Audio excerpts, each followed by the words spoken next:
Les vraies voix Sud Radio, 17h-19h, Judith Belair. Eh bien, bonsoir à toutes et à tous. Bienvenue dans Les vraies voix de Sud Radio. On passe un petit bout du nouvel ensemble ce soir avec des sujets d'actu qui vous concernent évidemment. Puis on va jouer aussi avec un petit quiz musical spécial fête, histoire de se faire plaisir. Si vous voulez donner votre opinion ou jouer avec nous, vous appelez Nadjet au standard de Sud Radio au 0826 300 300. Les vraies voix, c'est parti. Les vraies voix Sud Radio. Alors au sommaire de cette émission, on vous pose la question sur Twitter, notre grand débat du jour à 17h30. L'immigration à Mayotte est un problème majeur. Le nier serait irresponsable, a déclaré hier le Premier ministre François Bayrou. Ses propos soulignent les défis complexes auxquels est confronté ce département français d'outre-mer, déjà fragilisé par le passage de l'ouragan Chido le 14 décembre dernier. Situé au carrefour migratoire entre les Comores et la France, Mayotte subit une pression démographique inédite, exacerbant des tensions sociales, économiques et sécuritaires. Cette situation souligne l'urgence d'une réponse politique réfléchie pour répondre à une problématique qui mobilise l'attention nationale et internationale. Donc on vous pose la question sur Twitter. Comme le dit François Bayrou, notre Premier ministre, l'immigration à Mayotte est-elle selon vous un problème brûlant? Vous n'hésitez pas à voter évidemment et puis à nous appeler au 0826 300 300. Et puis pour en parler, on sera avec Cyril qui est habitant de Mayotte. À 18h40 pour le coup de projecteur des vraies voix. Pour la 8e fois consécutive, le président de la République prendra la parole ce 31 décembre lors de son allocution. À 20h, il y a un an, il évoquait une année de fierté, un millésime français pour 2024, marqué par le succès des JO, la reconstruction de Notre-Dame. Cependant, cette année a été aussi marquée par des revers tels que la défaite aux élections européennes, une dissolution gouvernementale, une cote de popularité en chute et une instabilité politique. Alors vous, qu'est-ce que vous en pensez que nous réserve ce président pour 2025? C'est la question d'ailleurs qu'on vous pose sur Twitter. Qu'attendez-vous des vœux 2025 d'Emmanuel Macron? Est-ce que vous attendez un nouveau souffle, du réconfort ou rien du tout simplement? Pour en parler, on sera avec Jérôme Bell, qui est éleveur bovin et leader du mouvement des agriculteurs en Haute-Garonne. Vous nous appelez évidemment au 0826 300 300. Pour en parler, et nos éditorialistes du jour sont Philippe Bilger, qui est président de l'Institut de la Parole. Bonsoir Philippe. Judith. Bienvenue, Abel Boï, président de Tous Uniques, Tous Unis. Bonsoir Judith. Bonsoir Abel. Et Philippe Bouriaki, conseiller municipal et régional Île-de-France. Bonsoir Judith. Bonsoir. Alors, on part au standard, 0826 300 300.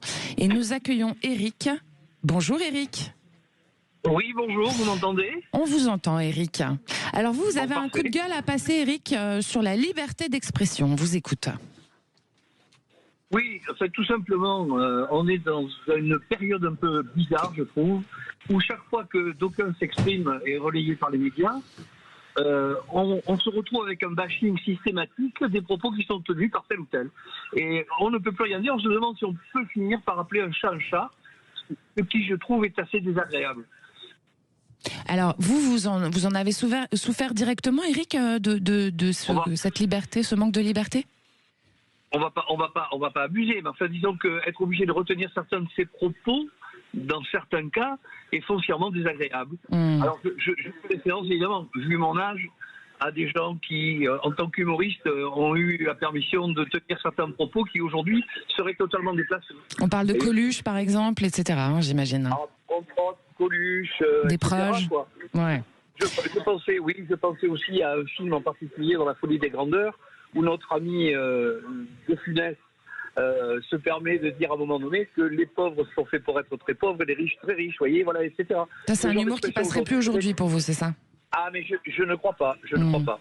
Et c'est assez triste parce que on perd, je pense, une certaine forme d'intensité. Je ne parle pas de propos qui peuvent être racistes, au contraire, mais je pense que dans la manière de s'exprimer, on est obligé de se contenir systématiquement. C'est le sentiment qui est le mien aujourd'hui, à monsieur de 68 ans. On vous a bien entendu, Eric. Philippe Bilger, est-ce que... Je crois qu'Eric a raison.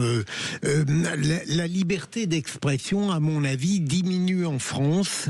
Et paradoxalement, elle diminue en même temps qu'on a l'impression que les vulgarités prospèrent et s'amplifient. Je crois que ça vient du fait que, au fond, quel devrait être le seul critère pour pour valider ou non un propos ou un écrit, c'est de savoir s'il est vrai ou faux. Et en réalité, aujourd'hui, on se rend compte que ça n'est plus ça le problème.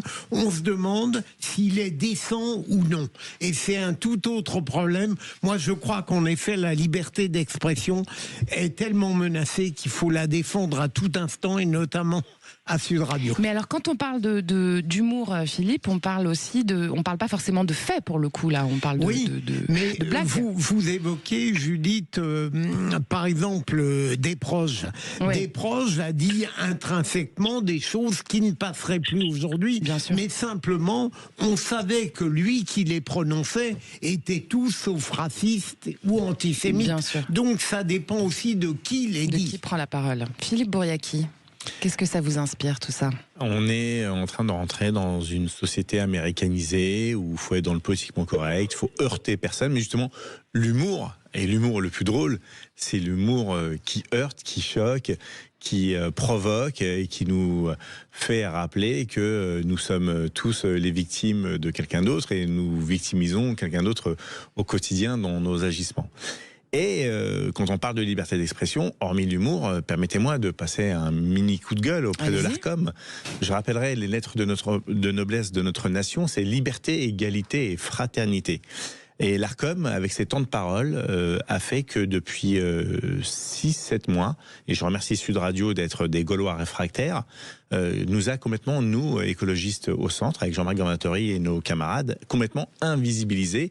J'ai l'impression qu'ils choisissent les idiots utiles. Donc la liberté d'expression, c'est aussi de pouvoir permettre à tout à chacun de s'exprimer librement, de diffuser nos idées, du moment qu'elles respectent les lois de la République, et de permettre aux citoyens, aux électeurs, d'avoir la pluralité et le choix dans ce qui leur est proposé en face. Si on vous propose toujours les mêmes protagonistes, vous finissez par choisir ou haïr peut-être ce qui existe et vous détournez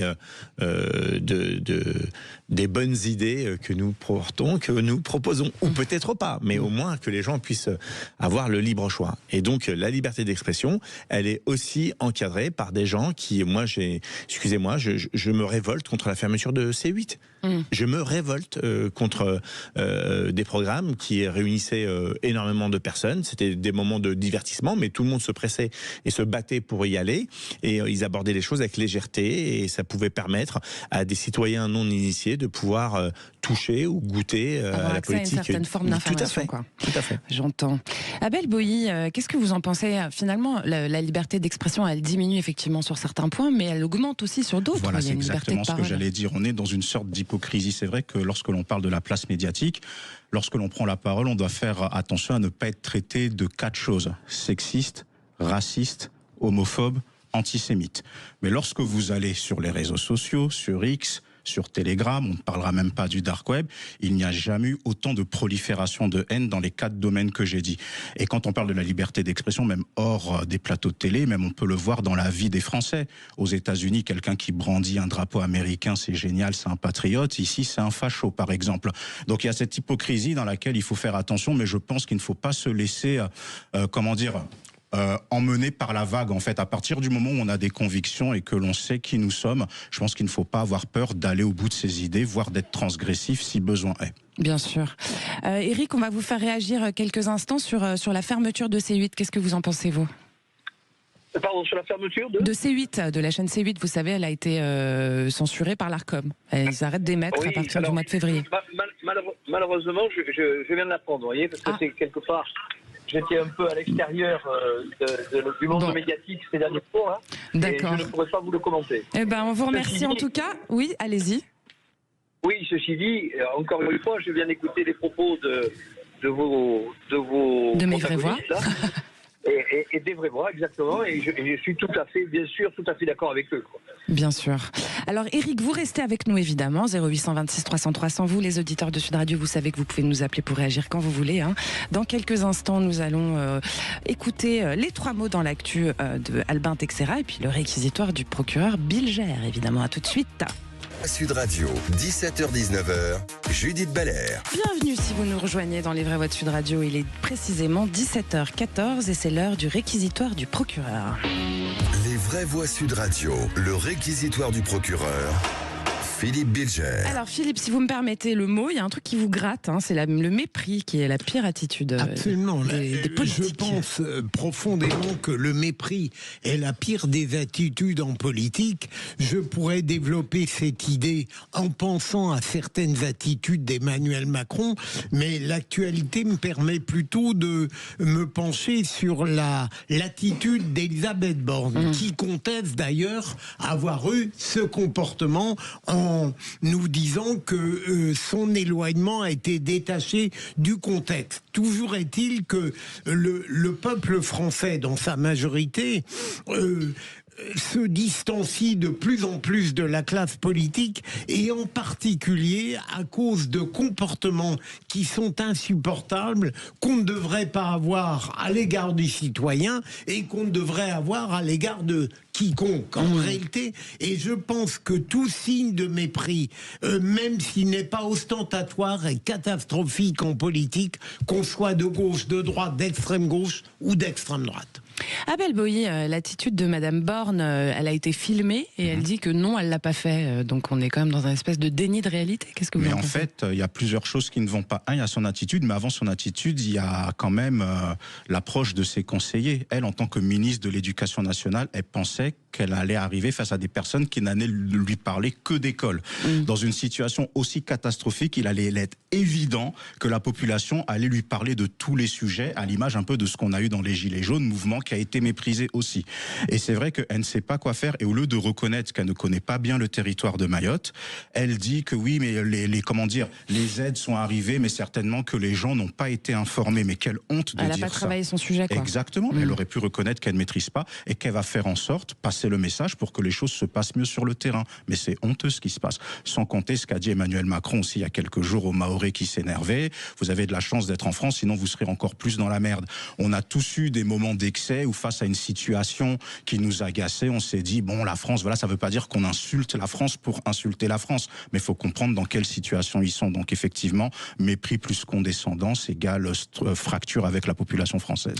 Est-ce que c'est pas une attitude un peu généralisée, cette forme de mépris en ce moment, Monsieur Bourrier ? Oui, elle est généralisée dans celles et ceux, et tant mieux pour eux, qui n'ont jamais souffert et qui sont nés avec une cuillère en or et qui sont déconnectés de la réalité et du terrain. Moi, j'ai connu personnellement Madame Isabelle Borne lorsqu'elle était PDG de la RATP. Et on lui a vendu, super, c'est quelqu'un de gauche. Au bout de 5 minutes, j'aurais dit, vous allez souffrir comme jamais. Parce que je crois que Thatcher, à côté, c'était Candy. Alors, j'ai fait une caricature, mais non, mais réellement, je vous assure, elle a été Premier ministre quand même. Comment ça ? Comment on peut pas maîtriser tous les sujets transversaux quand on a été Premier ministre ? Si elle avait été juste ministre des Sports et que ça arrive, c'est pas tout à fait la même chose quand même. Non mais Premier ministre, vous avez quand même de l'éducation. Non, mais vous connaissez tous les dossiers. C'est pas son sujet, l'éducation. Non mais dans ce cas, faut pas le prendre. Non mais faut pas le prendre dans ce ministère. Il y avait mille manières de répondre autrement. Ouais. Complètement. Donc c'est une attitude condescendante en fait. En tout cas, je pense, ça me surprend pas du personnage. Eh bien, on continue avec les 3 mots dans l'actu d'Albin Texera. Les vraies voix Sud Radio.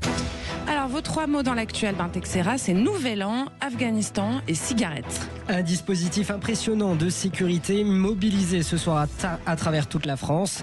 L'ONU qui rappelle à l'ordre l'Afghanistan sur les droits des femmes. Et enfin, une ville italienne met en place l'interdiction de fumer dans les espaces publics dès 2025. Les vraies voix Sud Radio. C'est un dispositif XXL qui est déployé ce soir à l'échelle nationale. Pas moins de 90 000 forces de l'ordre seront mobilisées sur le terrain. Un chiffre équivalent à celui de l'année précédente. Cependant, cette opération reste tout de même exceptionnelle puisque cela représente un policier sur 2 et un gendarme sur 2 qui est mobilisé ce soir pour le réveillon de la Saint-Sylvestre. Comme chaque année, la capitale Paris sera particulièrement surveillée. Le traditionnel feu d'artifice des Champs-Élysées devrait rassembler près d'1 million de spectateurs. Le préfet de police de Paris, Laurent Nunez, a détaillé ce matin sur BFM TV les mesures spécifiques mises en place en Ile-de-France. C'est 6 000 policiers et gendarmes qui sont mobilisés sur l'ensemble de l'agglomération parisienne. C'est à peu près le chiffre de l'an passé. Et donc 10 000, ça recouvre l'ensemble des effectifs de sécurité, y compris sécurité civile, qui sont mobilisés. Je crois que c'est important de leur rendre, de saluer aussi leur action. Hein. Ils jouent un rôle aussi très important, notamment les militaires de la brigade des sapeurs-pompiers de Paris, et puis les polices municipales aussi, qui sont engagées aux côtés de la police nationale dans ces dispositifs partout sur l'agglomération, et également à Paris, puisqu'ils joueront un rôle dans la sécurisation du dispositif sur les festivités qui ont lieu sur les Champs-Élysées. En plus de Paris, d'autres zones sensibles ont été identifiées dans le pays. En Isère, des villes comme Grenoble et Échirolles sont sous grandes attentions particulières à cause de violences urbaines sporadiques, d'après la porte-parole du ministre de l'Intérieur Camille Chaise. L'Est de la France, en raison de sa proximité avec l'Allemagne, fait également l'objet d'une vigilance accrue, notamment en raison de l'usage illégal de pétards et feux d'artifice. Strasbourg, en particulier, mobilise 1200 agents pour cette soirée. Enfin, des contrôles routiers renforcés seront déployés sur tout le territoire. Une soirée festive, certes, mais placée sous une surveillance rigoureuse. Votre deuxième mot, Albin, c'est Afghanistan. Oui, l'organisme mondial, l'ONU, a demandé aux talibans d'annuler l'interdiction qui empêche les femmes afghanes de travailler pour des ONG. Une mesure qualifiée de profondément discriminatoire par l'organisation. Volker Turk, le haut commissaire de l'ONU aux droits de l'homme, a exprimé son alarmante préoccupation, soulignant que cette décision allait à l'encontre des droits fondamentaux et risquait d'aggraver la crise humanitaire en Afghanistan. Depuis décembre 2022, les ONG, qu'elles soient locales ou internationales, ne peuvent plus recruter de femmes, à l'exception de certains secteurs comme la santé et l'éducation. Pourtant, ces organisations sont essentielles dans le pays où la situation est catastrophique. Près de 45 millions de personnes vivent sous le seuil de pauvreté selon la Banque mondiale. Les restrictions contre les femmes afghanes sont déjà nombreuses. Elles ne peuvent plus étudier après la primaire, sortir sans être accompagnées, ni accéder aux parcs ou aux salles de sport. Une loi récente interdit également aux femmes de chanter ou de réciter de la poésie. Le gouvernement taliban justifie ces mesures par une stricte application de la charia, mais l'ONU appelle à l'abrogation de ces décrets qui excluent les femmes et les filles de la vie publique, du travail, de l'éducation et des services essentiels. Cela empêche toute avancée pour le pays et son peuple. Alors Philippe Bidja, attendez, il y a eu un autre truc qui s'est passé depuis hier, c'est qu'ils ont décrété aussi qu'il fallait emmurer les fenêtres des cuisines, puisque voir la femme dans la cuisine, ça pouvait provoquer des actes obscènes. Absolument, je crois que malheureusement l'ONU n'aura rigoureusement aucun pouvoir sur ces ignominies, mais je suis frappé de voir à quel point plus c'est gros, et depuis des mois, l'Afghanistan et les talibans se permettent de tout faire. Ils n'ont pas l'ombre d'une crainte devant ce que peut faire la situation internationale, alors qu'on n'est même plus là devant une contestation de type politique. C'est l'humanité elle-même qui est détruite à petit feu par ces gens que j'allais qualifier très grossièrement, mais c'est une honte. C'est une honte. Abel Boilly, comment ça se fait qu'on laisse faire? On peut se poser la question. C'est toujours le même mot qui revient, c'est l'hypocrisie de la classe politique internationale, avec une ONU qui est totalement discriminée, parce que outre l'Afghanistan, vous avez d'autres pays qui sont des dictatures qui siègent là-bas. Et pour revenir à ce que vous disiez, Philippe, pour moi, ces talibans sont les plus gros obsédés sexuels du monde. Ça, il faut pas avoir peur de le dire. Sur Sud Radio. Oui, parce que pour se dire que oui, si je vois une femme essuyer une assiette, essuyer une fourchette, c'est un geste obscène, c'est que l'obscénité, elle est en moi. Ça peut provoquer des actes obscènes. Oui, c'est encore donc plus c'est loin pire, que ça peut provoquer des actes obscènes. Vous savez, Simone Veil avait cette merveilleuse citation: faire le mal, c'est transférer aux autres la dégradation que nous portons en nous-mêmes. Et je pense que cette citation... Exactement. Bravo. Faut préciser. Je sais pas, non. Philippe Bouriaki, le droit des femmes régresse dans pas mal de zones dans le monde en ce moment. C'est la faute des hommes. Ouais. C'est clair. Enfin, vous avez une cause, l'effet de la cause. Enfin, vous avez un effet, mais vous avez une cause. La cause, c'est les hommes, et les hommes qui sont complices par leur silence ou par leur inaction. On n'a pas hésité à aller libérer des peuples qui étaient opprimés. Peut-être parce qu'il y avait du pétrole, c'était plus simple. Et là, il y a que des cailloux et un peu d'opium, donc ça intéresse un petit peu moins le monde. Donc, je sais quoi le deal, c'est vous venez pas nous emmerder en Europe et on vient pas vous emmerder quand vous battez des femmes, que vous les torturez, que vous les emmurez, enfin qu'elles n'existent plus. Il y a l'actrice Meryl Streep qui a dit que les femmes afghanes avaient moins de drogue que des oiseaux. Enfin, j'irais même encore plus loin, encore moins de droits que des cafards. Parce que quand vous les emmurez et que vous les empêchez d'être vus parce que le fantasme des hommes n'arrive pas à contenir leurs pulsions, le problème c'est pas les femmes, c'est les hommes. Exactement. Enfin, comment l'ONU ose pouvoir dire quoi que ce soit et se faire cracher en plein visage et ne pas bouger derrière? La réaction, elle doit être simple. Il y a une résistance en Afghanistan, dans le Pandjir par exemple, qui essaye avec 2-3 bouts de ficelle de libérer le pays, qu'on leur donne des armes, qu'on leur donne les moyens pour libérer le pays. Ils ne demandent pas que nos boys aillent mourir à leur place. Ils demandent qu'on leur donne les moyens d'aller combattre ces fous furieux. Allez, votre troisième mot, Albin, c'est cigarette et l'interdiction de fumer à Milan. On change de sujet. Le tabac, c'est tabou, on en viendra tous à bout. Le tabac, c'est tabou, on en viendra tous à bout. C'est tabou dès ce soir minuit, donc on fête la bonne année, mais on arrête de fumer dans la ville de Milan, qui a décidé d'appliquer une règle stricte en 2025, l'interdiction de fumer dans presque tous les espaces publics extérieurs, parcs, trottoirs, terrasses de café, routes et autres espaces fréquentés sont concernés.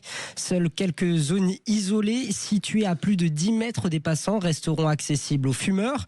Cette décision adoptée dès 2020 par la municipalité vise à lutter contre le tabagisme passif et à améliorer la qualité de l'air. Milan, qui est la ville la plus polluée d'Italie, espère ainsi réduire la concentration de particules fines dont 7% proviennent du tabac. Pour ceux qui enfreignent la règle, des amendes allant de 40 à 240 € sont prévues. Bon, on va pas se mentir, cette mesure est saluée par certains pour ses bénéfices en matière de santé publique, mais elle fait également beaucoup réagir. Des habitants jugent cette interdiction excessive, estimant qu'elle restreint la liberté individuelle. De plus, certains commerçants considèrent que la loi ne changera pas les habitudes des fumeurs. Merci Albin. Alors, dans un instant, chères auditrices, chers auditeurs, c'est le grand débat du jour. On vous pose la question sur Twitter, sur X. Mayotte, fragilisée par le passage de l'ouragan Chido le 14 décembre, est soumise à une pression migratoire intense en raison de sa position entre les Comores et la France. Cette situation, source de tensions sociales et économiques, appelle une réponse politique rapide et adaptée. Alors, on vous pose la question, comme le dit François Bayrou, le Premier ministre, l'immigration à Mayotte est-elle un problème brûlant? Ce à quoi vous répondez oui à 84%.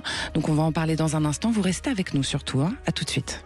Les vraies voix Sud Radio, 17h-19h, Judith Belair. L'immigration à Mayotte est un problème brûlant, le nier serait irresponsable. Ces mots prononcés hier par le Premier ministre François Bayrou mettent en lumière la réalité complexe du département français ultramarin, mise en lumière depuis le 14 décembre dernier lors du passage de l'ouragan Chido. Carrefour migratoire entre les Comores et la France, Mayotte fait face à une pression démographique sans précédent, alimentant des défis sociaux, économiques et sécuritaires et soulignant l'urgence d'une réponse politique adaptée pour faire face à une situation qui ne cesse d'interpeller les consciences. Le grand débat du jour, c'est maintenant. Les vraies voix Sud Radio, le grand débat du jour. Et pour en parler, nous recevons Cyril, qui est habitant de Mayotte. Bonjour Cyril. Bonsoir. Bonsoir. Alors Cyril, je vais vous poser la question cash et directe. Est-ce que c'est un problème brûlant, cette immigration à Mayotte? Effectivement. Écoutez, en fait, l'immigration elle-même met à terre l'économie, l'île en elle-même, notamment par rapport à tous les problèmes qu'a pu évoquer notamment le ministre, mais notamment tout ce qu'on a pu voir dans la presse ces derniers mois. Aujourd'hui, j'ai envie de vous dire que si demain nous n'avons pas un gouvernement qui prend les décisions pour arrêter l'immigration, même au niveau de l'insécurité et au niveau des frontières, c'est fini. Je veux dire, aujourd'hui, Mayotte... nous, en tant que métropolitains et en tant que personnes qui venons travailler ici parce qu'il y a un manque de compétences, aujourd'hui, c'est la fuite en avant. Je ne cache pas que la plupart des gens ont qu'une envie, c'est de partir. Voilà, bien sûr. Alors, je vous rappelle nos vraies voix, chers auditrices, chers auditeurs. On est avec Philippe Bilger, qui est président de l'Institut de la Parole, Abel Boyer, président de Tous Uniques, Tous Unis, et Philippe Bouriaki, conseiller municipal et régional Île-de-France. Donc, Philippe Bilger... Allez-y. Pardon, je vous en prie.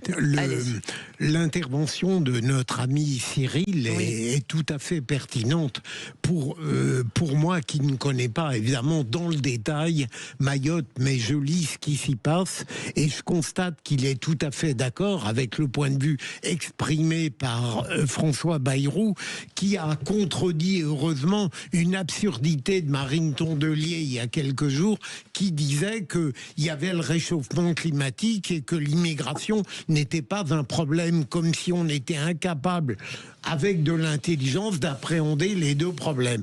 Mais c'est vrai, moi, simplement, je m'interroge dans le projet de François Bayrou qui veut détruire les bidonvilles et bien sûr empêcher qu'ils se reconstruisent, si j'ose dire. Je me demande comment il va faire concrètement. Alors, il veut le droit du sol. Tout ça est compliqué, comme il a promis de régler les problèmes tragiques et dramatiques de Mayotte en 2 ans. Je lui souhaite bon courage. Abel Boilly, il faudrait peut-être tout simplement revoir la politique d'asile et d'immigration. Puis j'ai envie de dire presque, il y a des gens qui se demandent s'il ne faudrait pas faire une fermeture des frontières à Mayotte. Mais de toute façon, la réflexion doit se poser parce que pour les auditeurs, j'aimerais juste rappeler 4 chiffres très rapidement. En 2018, 77% de la population vivait sous le seuil de pauvreté, soit plus de 200 000 personnes. En 2022, 42% de la population vivait avec moins de 160 € par mois et seulement 30% des 15-64 ans avaient un emploi. 30% de l'habitat de l'île est insalubre. On a parlé effectivement des ghettos et compagnie. Donc effectivement, lorsque l'on parle d'immigration, il y a d'un côté les flux migratoires et de l'autre côté la capacité d'accueil. Mayotte n'a pas du tout dans son infrastructure la capacité d'accueillir autant de Comoriens, parce que ça vient de là majoritairement. 50% de la population quand même est quasiment comorienne. C'est quand même, il faut se poser des questions, sachant qu'il y a un contexte historique, donc il y a ces questions législatives qu'il faut se poser, mais il faut aussi discuter avec les responsables politiques de l'archipel des Comores, parce qu'il y a un contexte historique qui est inhérent justement à ce référendum des années 70 où Mayotte a voulu rester en France contrairement aux 3 autres îles, et Mayotte a aussi été considérée par les autres comme des sortes de harkis locaux, si je peux me permettre d'utiliser l'expression. Et donc, on voit que les politiques comoriens ne font rien aussi pour empêcher Mayotte d'être inondée de Comoriens. Désolé pour l'expression qui peut paraître un petit peu violente, mais c'est la réalité, parce que c'est une manière aussi de se venger aussi sur l'histoire coloniale de la France. Donc, il y a tout ce contexte-là qu'il faut prendre, et il faut que la diplomatie française aussi mette la pression à la diplomatie comorienne, sinon on n'y arrivera pas. Avec un coût de la vie énorme. Exactement. Pour pousser un peu plus sur ce qu'il dit Abel Boilly, Philippe Boriaki, il y a d'aucuns disent aussi que Mayotte est victime d'une forme de colonisation inversée. Ça pousse le sujet. Hein. Alors, le mot colonisation inversée, je le réfute, parce que la colonisation, c'est quand on arrive avec force et qu'on impose aux autres une certaine vision pour pouvoir puiser et prendre les richesses. Maintenant, c'est clair, il y a une volonté politique des Comores de pouvoir vider leurs problématiques en faisant en sorte qu'un autre pays qui les a colonisés pendant longtemps soit le tributaire financier de la catastrophe dans laquelle elles sont, c'est clair. Et donc à ce moment-là, le pouvoir politique doit intervenir de manière ferme et définitive pour leur dire stop, vous n'allez pas nous envoyer tout le monde pour pouvoir nous faire payer un lourd tribut et un lourd passé. Mais ceci dit, l'immigration n'est pas un problème quand tout va bien. Quand tout va bien et que vous avez besoin de main-d'œuvre et que vous avez besoin de croître votre population pour pouvoir subvenir aux besoins de votre nation, construire, payer les retraites, yallah, j'ai envie de dire. Mais quand tout va mal et que l'immigration arrive, vous faites de manière effet levier, augmenter celles et ceux qui veulent dire que plus personne ne rentre. Et regardez les scores aux législatives et aux présidentielles, c'est le Rassemblement national qui a tout écrasé. Donc soit les gens dits de gauche et qu'ils ont, je crois, du mal à entendre le mot immigration, lutter contre l'immigration clandestine, lutter contre l'insécurité, protéger nos concitoyens, et qui utilisent que des mots qui font très peur à tout le monde, catastrophe climatique, et ce qui est une réalité si on ne fait rien, si on ne change rien. Mais depuis la nuit des temps, il y a eu des cyclones, depuis la nuit des temps, il y a eu des réchauffements et des refroidissements de notre planète. Donc on joue sur ça juste à but électoraliste. Et ça, c'est super dangereux, parce que c'est eux qui font le terreau du Rassemblement national. Cyril, vous êtes encore avec nous, hein ? Absolument, j'écoute, oui, bien sûr. Alors Cyril, le Premier ministre, il a aussi dit que ce rejet des immigrés illégaux, ça n'a rien à voir avec des problèmes de race, parce que ce sont les mêmes cultures, les mêmes origines dans l'océan Indien, la même religion, etc. Donc c'est un autre sujet, quoi. On est bien d'accord, hein. Oui, c'est un autre sujet, mais bon, il faut bien comprendre qu'aujourd'hui, on a pas loin de 150 000 personnes qui sont sur le territoire, qui ont inondé effectivement Mayotte, mais la problématique, c'est qu'on ne peut pas subvenir à tous leurs besoins, c'est impossible. On est dans une situation catastrophique. J'ai envie de vous dire que si rien n'est fait avec un gouvernement qui prend les choses vraiment en main, quand je dis en main, c'est effectivement avoir des lois spécifiques à Mayotte, on va être complètement submergé. Il faut savoir qu'il y a une classe par jour. Il faut les construire une classe par jour pour absorber en fait ces gamins. Ces gamins, on en fait quoi après? Voilà, c'est ça en fait l'histoire. C'est qu'aujourd'hui les mômes ils sont dans la rue. Maintenant aujourd'hui on a un système éducatif. Bon, faut pas se leurrer. C'est pas les écoles, ce sont des garderies. Voilà, c'est tout. Faut le dire. Il y a un niveau qui est tellement bas. Donc voilà, c'est ça la vraie problématique. Aujourd'hui, j'ai envie de vous dire que si dans un an maximum on n'a pas des lois applicables à Mayotte sur l'immigration, l'insécurité et de pouvoir avoir une île comme une forteresse et de traiter en fait déjà ces gens-là et les refaire partir dans leur pays d'origine, c'est mort. Faut voir les choses en face. Moi je vous le dis, nous on vit ici, on voit ce qui se passe.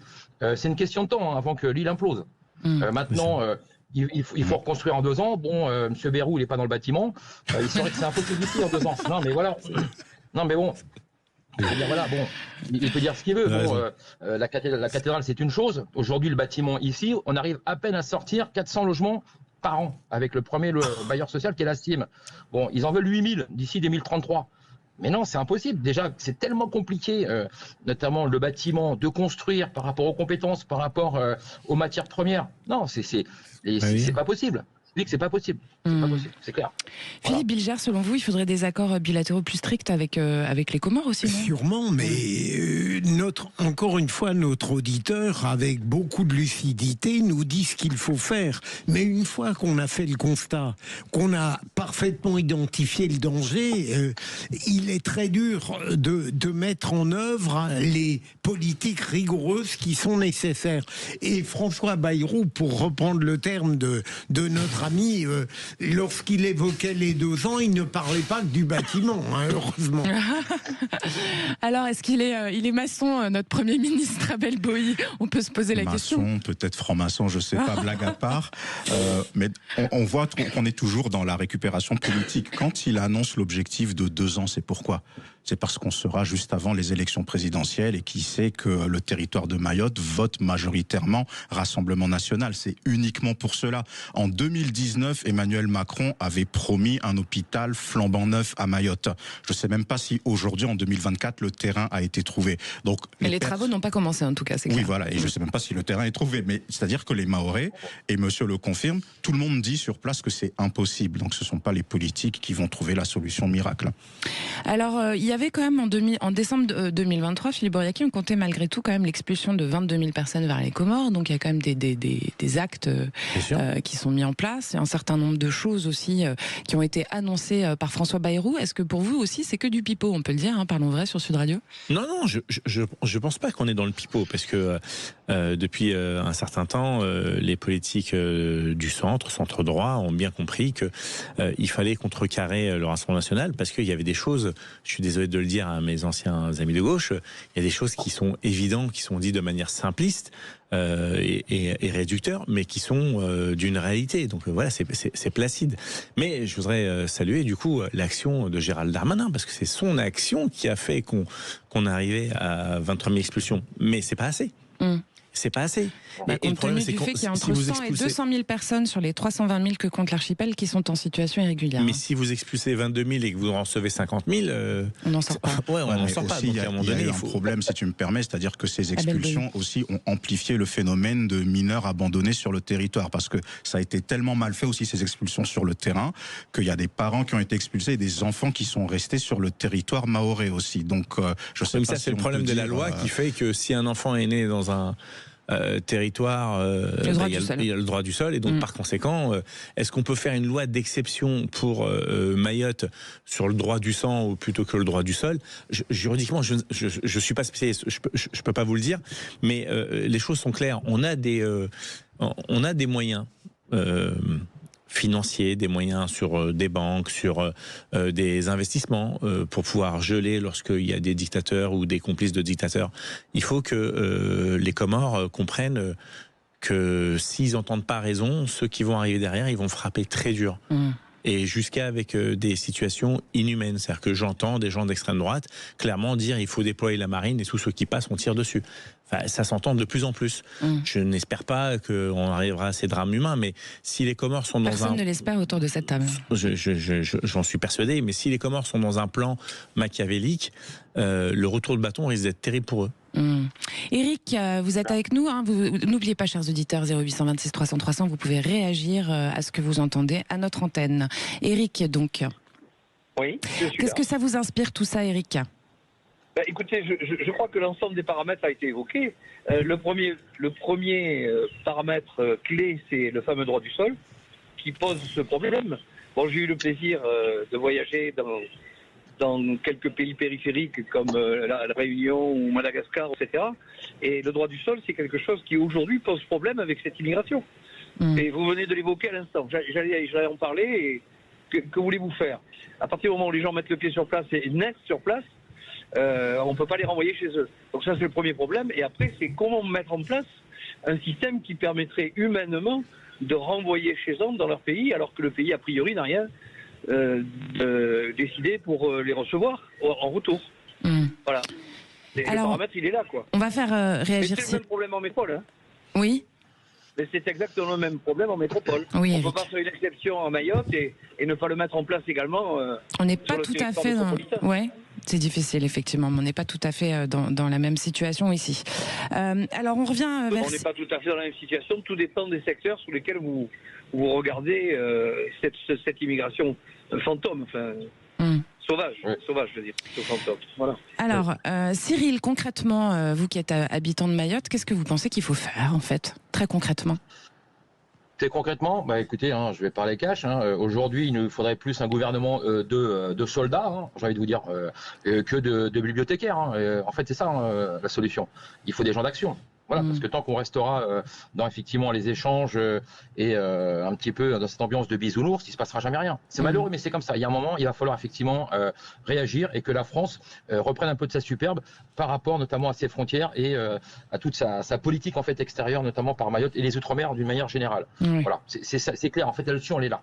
Donc si maintenant on n'a pas de loi spécifique et que même par rapport à l'insécurité, on est des forces de l'ordre qui aujourd'hui en ont complètement ras-le-bol, ils sont démissionnaires à fond parce qu'aujourd'hui ils sortent avec des pistolets à l'eau. Voilà, aujourd'hui c'est pour ça qu'aujourd'hui l'immigration et l'insécurité est intimement liées parce qu'on a énormément de problèmes. Et c'est ça en fait l'histoire, c'est qu'aujourd'hui les clandestins n'ont aucun problème à monter au créneau et à aller affronter les forces de l'ordre. C'est hallucinant. Donc dès l'instant où on aura vraiment peur des forces de l'ordre et d'une politique un petit peu à la Charles Pasqua où on va terroriser les terroristes, j'ai envie de vous dire, on peut rester comme ça pendant des années. Mais sauf qu'aujourd'hui, l'économie française et la France ne peut plus en fait rester comme ça. On implose, Et je vous cache pas que aujourd'hui payer des millions d'euros d'impôts pour en revenir à ça, je vous dis, nous aujourd'hui, les trentenaires, les quadras, les quinquas, on regarde ailleurs. Dès qu'on peut, on s'en va. C'est clair, on ne peut pas rester ici. C'est impossible.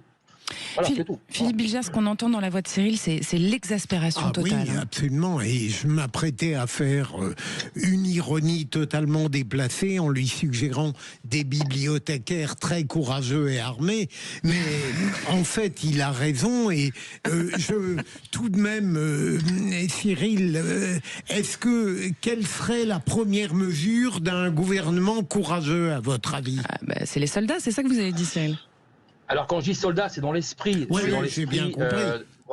Voilà. Donc aujourd'hui, il nous faudrait, alors je ne sais pas, peut-être un ministère de l'immigration où on est tout pouvoir et qu'aujourd'hui les règles, notamment qui sont appliquées en métropole, on est à Mayotte des règles le temps que ça se passe, pas une loi martiale, mais qu'on ait effectivement un gouvernement où demain ceux qui font les conneries, les pilleurs, les casseurs, les immigrés, les passeurs de quoi ça, qui prennent cher, qui prennent 10 ans, 20 ans, voilà, et qu'on s'arrange pourquoi pas, parce qu'aujourd'hui on n'a pas les infrastructures pénitentiaires, pourquoi pas aller voir Madagascar, et croyez-moi que si demain on envoie les prisonniers à Madagascar, ça va pas être la même. Hein. Ils n'auront pas le Wi-Fi ni la PlayStation 5, on est bien d'accord. Donc, il y a un moment, il va falloir taper du poing et avoir des responsables et des élus au gouvernement qui prennent des vraies décisions et qui n'ont pas peur de les prendre. Ça, mais en fait. quand on a un tel problème de population carcérale et de justice en France, hein, on a entendu M. Darmanin, c'est quand même que 2% du budget de l'État. Le budget de la justice en métropole, enfin en France en général, on peut se poser la question de ce qu'on peut faire avec ça à Mayotte. Il faut avoir le courage d'installer une législation d'exception pour Mayotte. À l'instar de ce que l'on disait, quand je travaille beaucoup auprès des jeunes, le nombre aussi de jeunes mahorais qui se trouvent sur le territoire métropolitain ou hexagonal, chacun dira comme il voudra, et qui se retrouvent à fuir Mayotte parce que le degré de violence est tel, et je reçois vraiment des témoignages où le jeune va me dire que son père a été frappé à la machette, on a brûlé la maison des parents, des choses comme ça, et les enfants qui sont obligés de venir parce qu'ils sont menacés de mort là-bas et qu'ils savent que s'ils retournent là-bas, c'est fini pour eux. Donc il y a une situation qui est vraiment explosive. Maintenant, est-ce que le courage politique sera là? Malheureusement, j'en doute. Philippe Bouriaki, il faut une réponse par la fermeté, c'est ça? Il n'y a malheureusement pas d'autre solution. D'accord. Voilà, il faut entendre nos compatriotes de Mayotte qui se terrent chez eux, qui ne peuvent pas sortir, qui sont agressés, qui sont rackettés. Et c'est pas possible. Mayotte, c'est la France. Et donc la solidarité nationale doit s'appliquer et on met les moyens une bonne fois pour toutes. Soit c'est pas la France et on n'a plus rien à faire là-bas. Mais moi je considère que Mayotte c'est la France. Les Mahorais ont décidé de rester français. C'est nos compatriotes. On ne peut pas les abandonner face à un danger quotidien. Enfin c'est pas possible. C'est pas possible. Et d'ailleurs, moi je lance un appel. Alors, je veux pas être inhumain et ne pas regarder ces pauvres Comoriens qu'on exploite, puisque beaucoup se sont fait dépouiller par les passeurs parce qu'on leur a promis l'Eldorado et un monde meilleur. Moi, je suis issu de l'immigration, donc c'est très compliqué de dire moi j'ai eu cette chance d'eux, mais il y avait une porte qui était ouverte. Aujourd'hui, la porte, elle doit se refermer parce qu'il n'y a plus rien et que on va monter les uns contre les autres. Mais tous nos enfants là à Mayotte qui vont être privés d'école, qui vont travailler dans des conditions difficiles. Moi, je le dis, moi je suis prêt à accueillir un enfant à la maison. Voilà. Ils sont combien? Il y en a 20 000, il y en a 30 000. C'est-à-dire toutes les villes de France pourraient accueillir une personne. Une personne en parrainage, il vient à la maison, on est en contact avec la famille, il est en sécurité, il suit sa scolarité. Enfin, c'est pas ça qui va nous. On a ouvert les vannes pour accueillir des réfugiés ukrainiens et je les soutiens et c'est normal et on a bien fait. On a ouvert les vannes pour accueillir des réfugiés syriens et on a bien fait parce que c'est notre côté humaniste. Mais là, c'est nos propres réfugiés, on peut pas les accueillir. Enfin, je voudrais dire à celles et ceux qui sont au gouvernement, ces fameux technocrates, oubliez, et il y a un truc qui s'appelle le système D. Le système D collectif fait que on peut être solidaire. Moi, je m'engage à prendre un garçon ou une fille, quel que soit l'âge en plus, je ne regarderai pas l'âge, il mangera ce qu'on mangera, il vivra avec nous, il sera en sécurité. Et une fois que tout sera remis en ordre et qu'il pourra retourner chez lui et développer notre département, et ben, il y retournera s'il y a besoin. Cyril, ce qu'on entend, c'est qu'effectivement, il faut de la fermeté, mais si on écoute Philippe Bouriaki, il faut plus de souplesse en fait du système administratif en général pour régler cette solution. Non, bien sûr, en fait, j'entends ce qu'il dit. Bien sûr qu'il en faut de l'immigration, mais aujourd'hui, il faut savoir qu'on a une vague submersive qui est trop grande. On peut pas, c'est impossible. Aujourd'hui, on n'a pas les moyens infrastructurels pour pouvoir les gérer. Que ce soit la santé, que ce soit l'éducation, que ce soit même la nourriture, le logement. Non, c'est pour ça que les bidonvilles, quand il y a eu le cyclone, on a halluciné, quoi. En 5 jours après, c'était remonté, tout était remonté. En 5 jours. Voilà, donc on est revenu. En 5 jours, même pas. Vous allez partir, Cyril, de Mayotte, parce que vous disiez que vous aviez envie de partir. Vous allez partir, rentrer en métropole? Non, pas en métropole, parce qu'aujourd'hui, on a une zone qui est très sympa, et puis on a une ancienne colonie française qui s'appelle Madagascar, qui est très sympa, et on est quand même pas mal à pouvoir, à essayer de s'installer là-bas. Et c'est vrai que en tant qu'ancienne colonie française, voilà, on a quand même encore toute cette culture qui est là-bas, qui est pas comme ici aujourd'hui à Mayotte. Faut savoir qu'on est vraiment ici en Afrique. Faut dire les choses comme elles sont. Notamment quand vous voyez des familles qui ont 10 enfants, qui arrêtent pas en fait de faire des gamins. On n'est pas dans le même concept en fait de la vie. Et c'est pour ça que ça marche pas. Voilà. Et il y a rien à faire. Donc quand vous voyez les gamins, je suis pas sûr que le nombre d'enfants soit le sujet, mais d'accord. Non, mais ce que je veux dire par là, c'est qu'aujourd'hui, quand vous voyez les familles, ce sont des familles qui ont 5, 7, 10 enfants. Bah, vous allez dans le nord de la France, c'est un peu pareil. Ouais, c'est ça. C'est un département français avec d'autres traditions, mais en Bretagne, on a d'autres traditions, et au Pays Basque, on a d'autres traditions. Il y a aussi des familles de 10 enfants en Bretagne. Hein. Ouais, non, mais bon, aujourd'hui, c'est pas les années 50. Hein. Ma grand-mère, on était une famille de 12. Il n'y a aucun souci, on avait les nourrir et les instruire. Voilà. Non, mais bon, c'est pas un souci.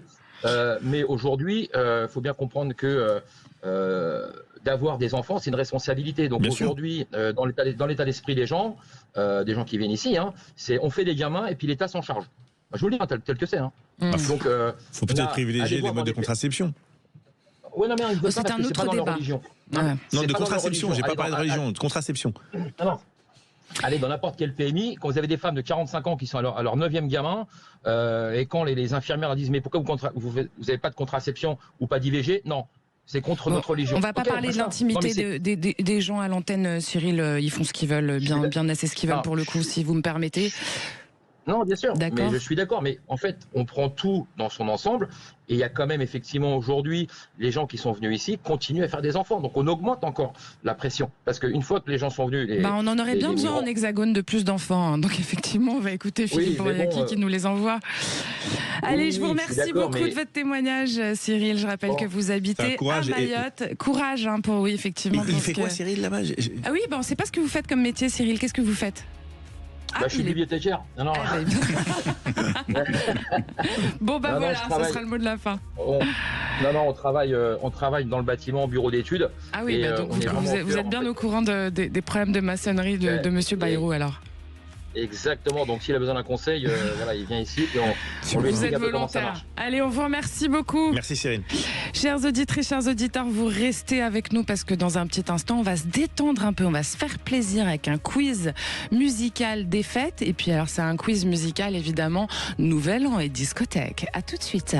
Vraie Voix Sud Radio, 17h-19h, Judith Belair. Ce sont les vraies voix de Sud Radio qui sont avec vous. On est avec Philippe Bilger, qui est président de l'Institut de la Parole, Abel Bowie, président de Tous Uniques, Tous Unis, et Philippe Bouriaki, conseiller municipal et régional Île-de-France. Si vous voulez jouer avec nous, vous nous appelez au 0826 300 300, et puis vous pouvez toujours voter à nos questions du jour, vous le savez, sur X. Nous sommes avec Eric. Eric, vous êtes là avec nous? Alors vous êtes prêt à jouer, Eric? Écoutez, on va essayer. Alors, je vais rappeler un petit peu ce que c'est. C'est un quiz musical, un blind test des fêtes qui a lieu toute cette semaine, avec des titres à reconnaître.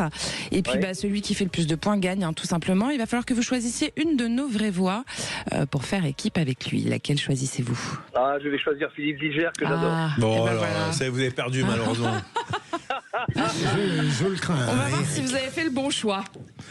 Alors, vous êtes prêts? On sera battu avec allure, j'espère. Avec honneur. Allez savoir, Eric, il est peut-être très fort. Voilà. Sûr, On sait pas. Coupe plus au micro, comme ça. Ça fait un de moins. Allez, vous êtes prêts? Ouais. C'est parti. On est parti. Premier titre.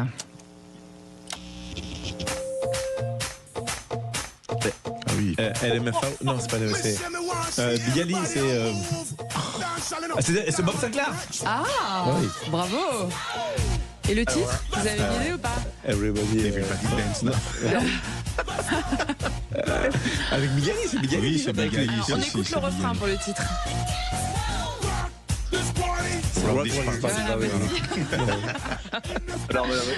Allez, un point pour l'équipe Philippe Bouriaki, Abel Bowie. Vous êtes épouvantable. On va vous mettre Fanny. Ah non, mais lui, il est terrible en plus en blind test. Vous êtes au courant?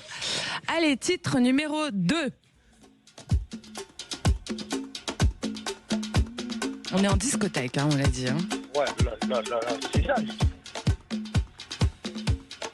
Alors là. Allez, ça va venir, vous allez trouver. C'est pas Céron, non? Vous êtes fatigant, Philippe Bouriaki.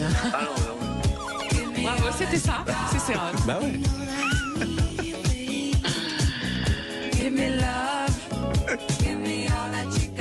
Vous allez en boîte ce soir, messieurs, j'espère. Ah ouais, super, ouais. Moi, je suis dans une vraie boîte, moi, ce soir. Et vous, Eric, vous allez faire une grosse fête ce soir aussi?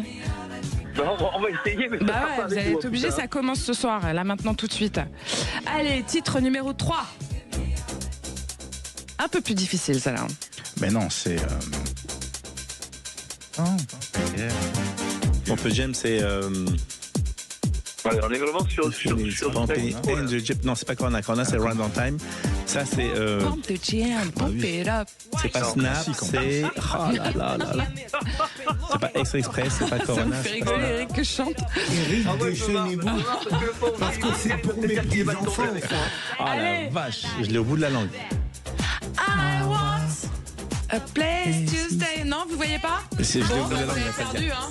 hein. Quand on va dire, Vous avez c'est perdu. affreux. Allez, c'est technotronique. Et vous n'auriez pas un petit morceau de ACDC, ça m'arrangerait. Ah non, pas pour la discothèque, Alors les ACDC. Beatles, carrément. Quand elle a commencé à dire un petit morceau d'As, je me suis dit, oh là là. On va en boîte de nuit, nous, hein. On va pas au bar du coin. Au concert de ACDC, ouais. De rock, ouais. Allez, c'est parti.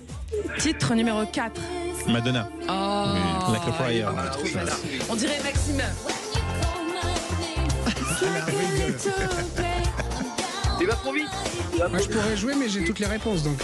Bah ouais, c'est ça. Non, mais surtout que Maxime, il a toutes les réponses et qu'en plus, il est très très bon en blind test. Hein, donc, C'est vrai. Ah, oui. c'est fabuleux. terriblement. J'ai quelques. Quelques rêves. Exactement. Alors, vous êtes parti. Bon, là, ça va être facile aussi, hein, Philippe. On attend un petit peu, peut-être. On laisse monter la On sauce. se marre. Allez, titre numéro 5. Ah ben, Aya Nakamura. Ah, quand même un titre. Philippe Bilger reste Philippe perplexe. Bilger ne dit rien. Moi, c'est pas mon type Pas de d'Aya musique. Nakamura. Mettez-nous un peu de traîner là, quand même, un peu de bien. Goldman, Mais on met pas Goldman en boîte de nuit, bon sang. je sais pas. Un peu de Marc Cartney. Aya Nakamura avec Pookie. Oh là là. Allez, titre numéro 6. Celle-là, elle est pour vous, Philippe Bilger. Ah bon? Ça, vous avez trouvé quand même. Image. Ça va trop vite. tout ça. Oh, mais c'est pas C'est possible. image de base à après Alors, je vous explique, il y a quand même 5 points pour Philippe Bouriaki à On va pas Belboï. marquer un point, ouais. Vous êtes en train de vous faire Fanny, on laminer, a dit. Coco. Laminé. Alors, titre numéro 7, du coup. Pharrell Williams. Est-ce que c'est sa version ou pas? Ouais, c'est pas, oui, c'est intéressant. Il y a Oui, Pharrell non. Williams, mais c'est pas lui qui signe le titre. Oui, je sais. Daft Punk. Oh, bravo. Bon, bah voilà. Bon, mais on est bon. On va continuer pour le kiff. Pour le hein. sport. Mais la chanson est une reprise. Parce que vous avez gagné, messieurs, vous Oui. avez compris. Hein. Bravo. Allez, celle-là, elle est pour moi. David Bowie. Voilà. Années 80. On a fait un effort, on a essayé de vous aider là. Allez, pardon Eric. Non, merci. Je t'avais dit, Eric, dès le départ. Non, mais c'est pas un problème. C'est pas un problème. Et alors, Ça fait que ça passe celle avec qui les vient deux là, juste pour se faire kiffer aussi, c'est une petite dédicace à Maxime, c'est lui qui l'a choisi. Boris est chez Boris. Boris, ouais. Enfin, quand même. Les années Avec tiré à hasard, le Jerk, J'adore les choix de Maxime. Eiffel 68. Ouais, c'est la teuf sur Sud Radio. Là, il faudrait faire un blind test avec Maxime, Laurent Baffy et moi. Ah non, mais alors Maxime, vous vous faites rétamer la tête. Hein, Non, je vous Laurent préviens. Baffy, c'est un tueur. C'est Ah vraiment ouais. un. Non, je rigole pas. Ok. C'est Parce que moi, j'ai assassin. jamais réussi à gagner contre Maxime. Si vous voulez, je peux en faire un pour Philippe. Allez, un pour Vas-y. Philippe. Ouais.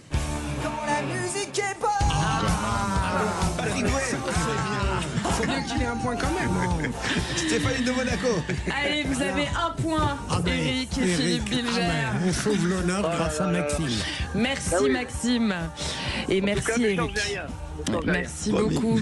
Allez, si vous voulez jouer avec nous, vous nous appelez au 0826 300 300. Vous le savez, on est là pour vous écouter. Parlons vrai sur Sud Radio. Vous pouvez aussi voter sur notre compte Twitter. Et puis, dans un instant, ça sera mon petit coup de cœur. Et puis, un tour au répondeur aussi. Restez avec nous, à tout de suite.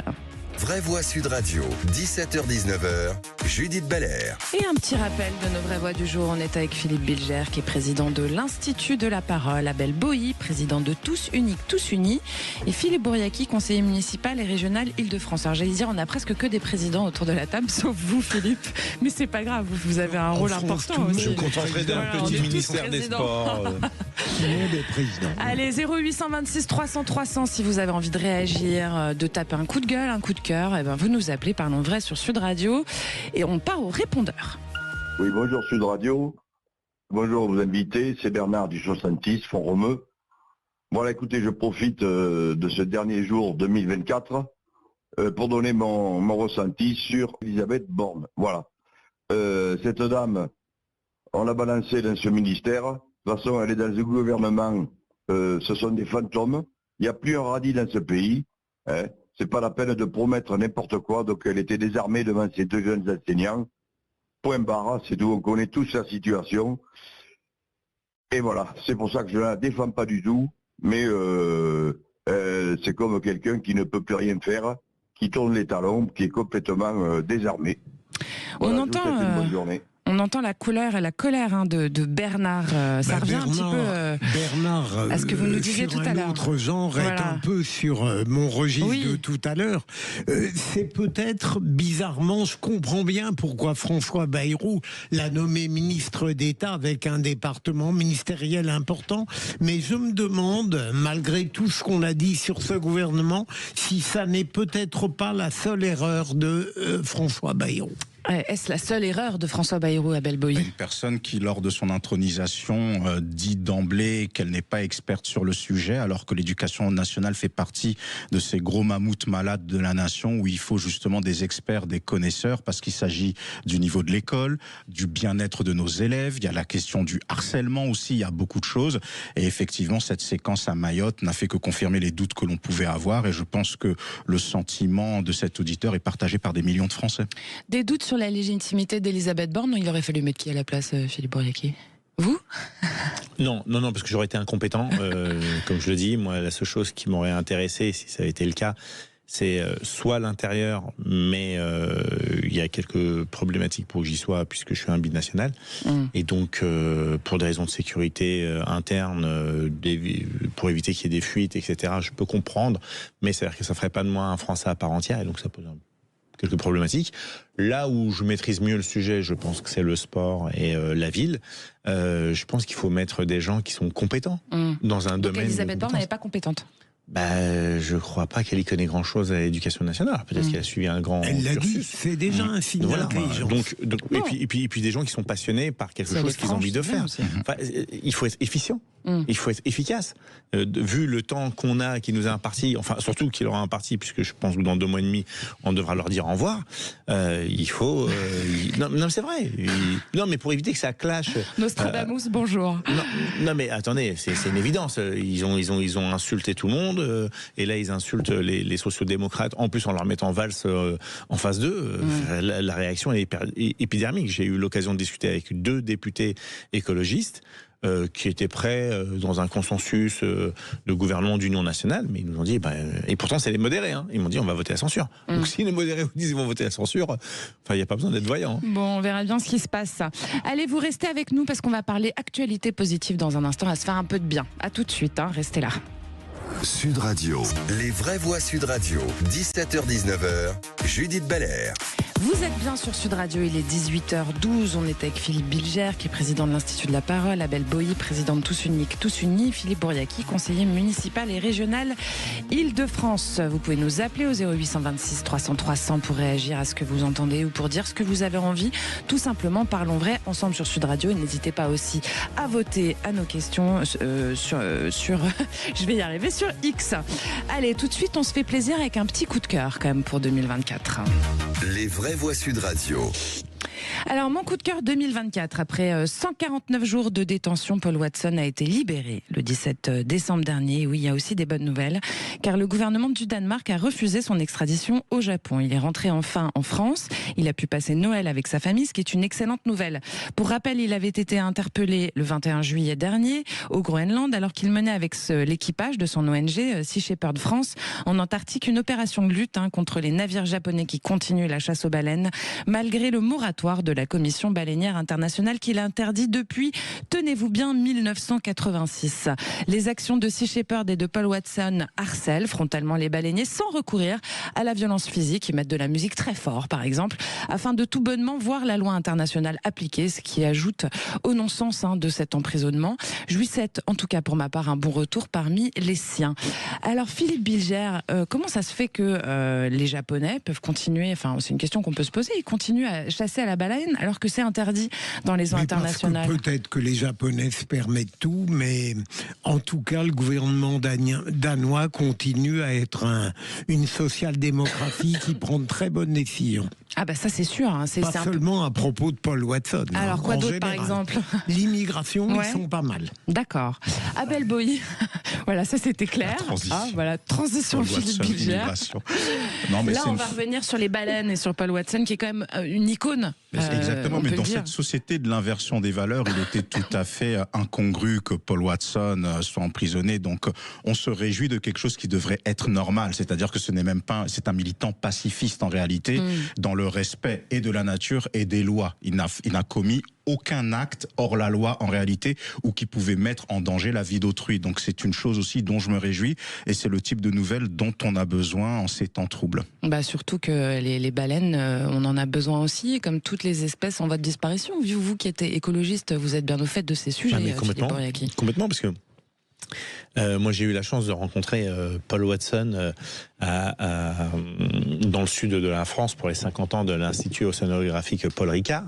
Et son combat qui mène depuis tant d'années, il est salutaire. Il n'est pas pour lui, il est pour la planète, il est pour nous. Parce que si vous enlevez une espèce, c'est d'autres espèces qui disparaissent et par ricochet, ça arrive jusqu'à nous. On va pas arriver à l'aube du 6e jour pour pouvoir essayer de trouver une planète B, mais il n'y en a pas, comme l'avait si bien dit notre président. Paul Watson, son arrestation était incompréhensible. On sait que les Japonais ont mis une pression incroyable au Danemark et on félicite les Danois d'avoir joué le jeu et de l'avoir libéré. Tenu là-bas, ouais. La diplomatie française a été importante, mais très discrète. Il faut quand même saluer le Quai d'Orsay pour les actions qu'ils ont menées. Vous savez, ils sont quotidiennement sur tous les fronts et on n'en parle jamais. Et donc moi je voudrais rendre hommage à ces hommes et ces femmes de l'ombre qui sont intervenus, et Paul Watson est aujourd'hui en sécurité, mais chez nous, et on est bien content, mais c'est que provisoire parce que il a ça dans la peau et donc il va y retourner, c'est une certitude. Et puis c'est bien qu'il y retourne. Et voilà pour la bonne nouvelle 2024, on enchaîne sur le tour de table des vraies voix. À quoi tu penses? Je pense que quand on mettra les cons sur orbite, t'as pas fini de tourner. Non, moi je crois qu'il faut que vous arrêtiez d'essayer de dire des trucs. Arrêtez de triquiter pour un oui, pour un non. Ce que tu dis n'a aucun sens. Le tour de table de l'actualité.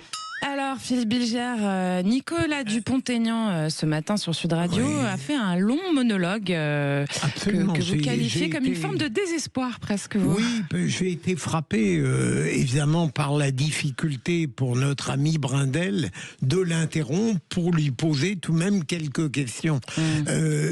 C'est un monologue où Dupont-Aignan reste dans son registre habituel. Il faut lui reconnaître une constance absolue en politique, malgré tous les échecs qu'il subit. Et je dirais que par moments, il y a en effet une forme de désespoir dans sa volonté frénétique de dire qu'il a toujours raison, qu'il propose des solutions. Et par moments, il fait pitié dans cet acharnement à se retrouver seul et à continuer à croire à son destin. C'est beau tout de même. Il ne faut pas abuser de l'échec, tout de même. Alors, trop sûr de lui ou pas assez, Abel Bowie, monsieur Dupont-Aignan?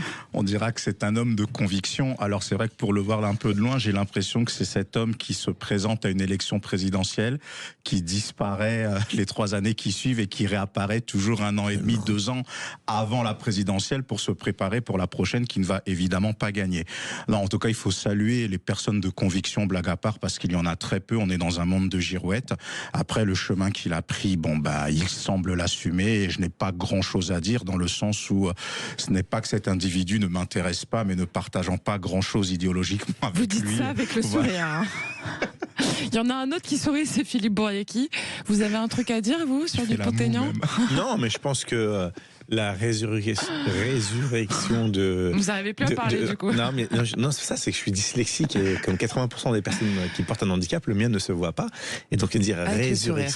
Non, mais après, on s'y habitue et puis on le fait avec simplicité. Et je sais qu'il n'y a pas de méchanceté dans vos propos. Il a vu François Hollande renaître de ses cendres. Il a vu François Bayrou traverser le désert tel un messie. Bah, il se dit, why not, pourquoi pas moi. Vous aimez bien la dérision, hein. Bah ouais, à l'égard de gens qui sont tous sauf des imbéciles. Je ne dis pas qu'ils sont... Non, c'est pas ça. Ah, non, mais après... Pourquoi c'est pas bien la dérision, Philippe Bilger? Ça dépend. D'accord. Je veux dire, il y avait... Vous avez quand même dit qu'il vous fait pitié. Oui, mais c'est pas de la c'était dérision, pas de la ça. dérision. Il se moquait pas, c'est la vérité. Il y a quelqu'un qui avait dit que la dérision, c'était la bêtise et les imbéciles. Et ça... Parlons vrai sur ce radio. J'ai du mal, là. Comment je finis là? Philippe Morganti, qu'avez-vous à dire sur votre défense? Non coupable, votre honneur. Ça n'est pas de moi, hein, je le dis tout net, mais la dérision, quand elle est seule, c'est un peu pauvre. Vous savez, moi, je suis toujours en train de parler de façon assez légère parce que je pense qu'on peut faire les choses sérieusement sans se prendre au sérieux. Moi, il y a 2 ans, j'étais mort et enterré. J'ai pris un article dans Mediapart, complètement à charge, faux en plus, parce que l'objectif était de tuer le soldat Jadot et on a éliminé tous ses lieutenants. Aujourd'hui, je remets des titres de champion du monde et de champion de France. Donc, on n'est jamais mort en politique. Bien sûr. Et je dis, les signes qu'il y a eu ces derniers temps, on voit...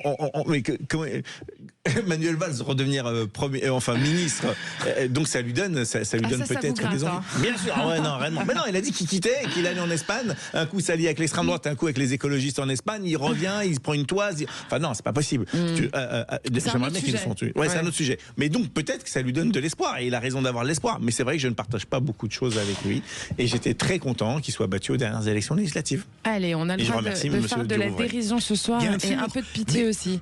Allez-y. Sûrement, mais j'ai tout scrupule sans doute parce que je ne suis pas un politique à être méchant avec des gens dont je ne suis pas sûr qu'ils me dépassent. Allez, chers amis, vous restez avec nous dans un instant. Ça va être la suite du tour de table des vraies voix. J'en perds la voix, moi. Allez, à tout de suite, restez avec nous. Les vraies voix Sud Radio, 17h-19h, Judith Belair. Alors j'ai retrouvé ma voix, chers auditeurs, ça tombe bien, le tour de table des vraies voix continue. Alors avec vous, Abel Boilly, alors je vais traduire pour les auditeurs votre phrase. Après le procès Mazan, à quand l'aggiornamento du fait religieux, c'est-à-dire la mise à jour du fait religieux? Alors je répète, après le procès Mazan, à quand la mise à jour du fait religieux? Vous allez nous expliquer le lien entre les deux. Je rajouterais même la remise en question.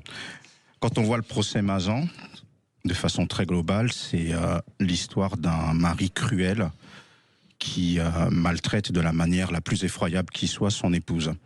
Lorsqu'on est engagé dans la lutte contre les violences faites aux femmes, parce que dans beaucoup de médias on a parlé de faits exceptionnels, le modus operandi est exceptionnel, mais je peux vous dire qu'étant sur le terrain et beaucoup de combattantes avec qui j'échange, on a eu affaire à des cas de personnes qui, même dès leur enfance, ont pu être livrées à certains nombres d'hommes dans le village, dans la ville, dans la cité ou autre, et même des personnes arrivées à l'âge de 18 ans qui finissaient par croire que le viol était quelque chose de normal et qui avaient besoin de se rééduquer dans leur intimité pour pouvoir avancer. Mais là où je veux parler, je veux tout de suite préciser que mon propos ne sera ni de la dérision, ni de la moquerie, ni du mépris du fait religieux. Et quand je parle du fait religieux, je parle des 3 religions monothéistes, le christianisme, le judaïsme et l'islam. Pourquoi ? Ce que l'on voit et ce que j'ai pu voir et ce que je constate, au vu des nombreux témoignages que je reçois, il y a déjà cet empressement à pousser les gens à se marier très jeunes sans vraiment les accompagner, sachant que le mariage, c'est pas quelque chose de facile. Ensuite, lorsque l'on arrive dans le mariage, il y a soit des personnes, des hommes ou des femmes de Dieu, comme on dit selon les religions, soit des personnes qui sont chargées d'accompagner les couples, qui se retrouvent à recevoir des femmes qui peuvent aller les voir pour leur dire « Écoutez, j'ai un problème à la maison, mon mari me bat ». Et qu'est-ce que des fois on leur sort comme réponse ? Ma sœur, ma fille, prie, jeûne et surtout n'oublie pas une chose, que la femme soit soumise à son époux et ton mari va changer. D'autres femmes peuvent arriver et parler d'autres cas. Mon mari m'impose des pratiques sexuelles que je ne veux pas. Ma fille, ma sœur, prie, jeûne. Et n'oublie pas une chose, la femme doit être soumise à son mari. Et puis il y a même eu des cas encore plus dramatiques. Mon mari touche mon enfant d'une manière qui n'est pas correcte du tout. Donc je parle d'attouchement sexuel. Et à elles aussi, on a pu leur dire la réponse suivante: ma fille, ma sœur, prie, jeûne et n'oublie pas, la femme doit être soumise à son époux. Alors, on entend ce que vous dites, Abel, effectivement, dans le rapport aux femmes, dans ces trois grands monothéismes. Mais là, c'est pas le sujet, le procès Si, c'est Mazan. le sujet, parce que là où je veux en venir, c'est quoi? Parce que là, il n'y a pas eu besoin de religion pour les abus. Hein. Je sais qu'il n'y a pas besoin de religion, mais moi, ce que je veux parler, c'est quoi? Je veux parler sur les trois sujets, sur celui du viol conjugal, qui est une notion qui n'apparaît que trop peu dans le fait religieux. Et ça, c'est une réalité. C'est à là que je veux en venir.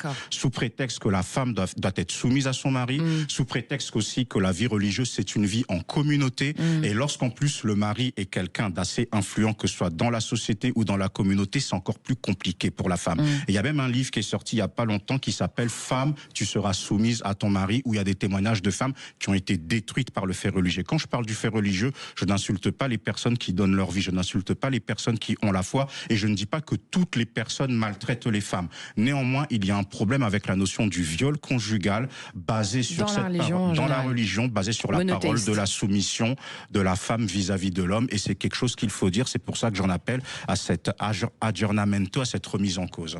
Votre point de vue me touche particulièrement, Abel, parce que j'ai eu aux assises il y a longtemps la première affaire de viol conjugal. C'est-à-dire, ça n'était pas évident, ça donnait lieu à un débat passionnant de savoir si dans la conjugalité il peut y avoir un viol, et ça a été passionnant, et le mari a été condamné. Philippe Bilger, ce qu'on entend chez Abel Boï, c'est que aussi finalement il y a une mise en lumière de ces faits dans les religions monothéistes avec ce procès Mazan qui finalement touche à toutes les couches de la société, j'ai envie de dire. Oui, je dirais, moi dans la mesure où le procès Mazan pour moi n'est pas un procès qui met en lumière des comportements ordinaires. Je n'aurais pas été dans votre sens, parce que je ne crois pas que les monothéismes aient une incidence directe sur la manière dont le mari a dominé sa femme. C'est pas ce que j'ai dit. Non. Je parle dans le traitement lorsqu'une situation est portée à la connaissance d'une personne qui est censée apporter un conseil au couple. Mais même là, je me demande si vous ne prenez pas des exemples qui existent, je n'en doute pas une seconde. Qui existent par milliers. Mais peut-être de manière un petit peu paroxystique, vous prenez des exemples qui ne sont pas, je dirais, qui ne relèvent pas de la banalité du quotidien. Oui, mais qui sont quand même trop nombreux. Oui, bien sûr. Philippe Bouriaki, vous le voyez, le lien, vous, entre le procès Mazan? Non, du tout. Du tout. Premièrement, je voudrais dire qu'il n'y a pas 3 religions monothéistes, mais 5. On oublie l'hindouisme et le bouddhisme. C'est pas monothéiste, hein. Si.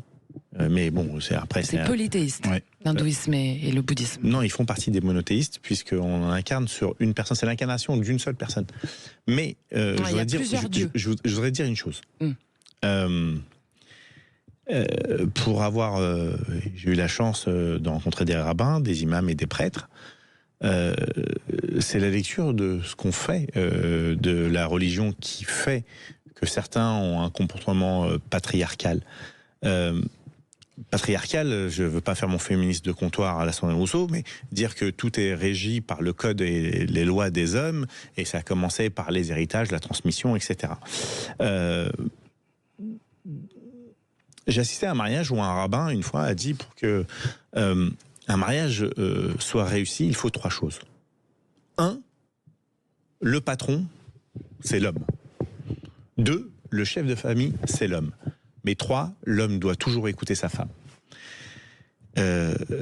Dans la religion musulmane, on vous dit que la mère, elle est au-dessus. Ça, c'est dans la théorie. Non, mais je suis de culture judo-musulmane, donc alors là, du coup, ça tombe super mal. J'ai été élevé par un père musulman et une mère juive, donc si tu veux, sur ce domaine, je crois que je maîtrise un petit peu le sujet, bien que je ne suis pas un pratiquant. Excusez-moi, Philippe Bouriaki, mais quand on va à l'Afghanistan ou ce Non, je dis la culture musulmane. Je dis pas des gens qui... Moi, je parle de toutes les religions. Mais on peut rentrer dans la secte chrétienne, là, à Paris, qui vivent entre eux, etc.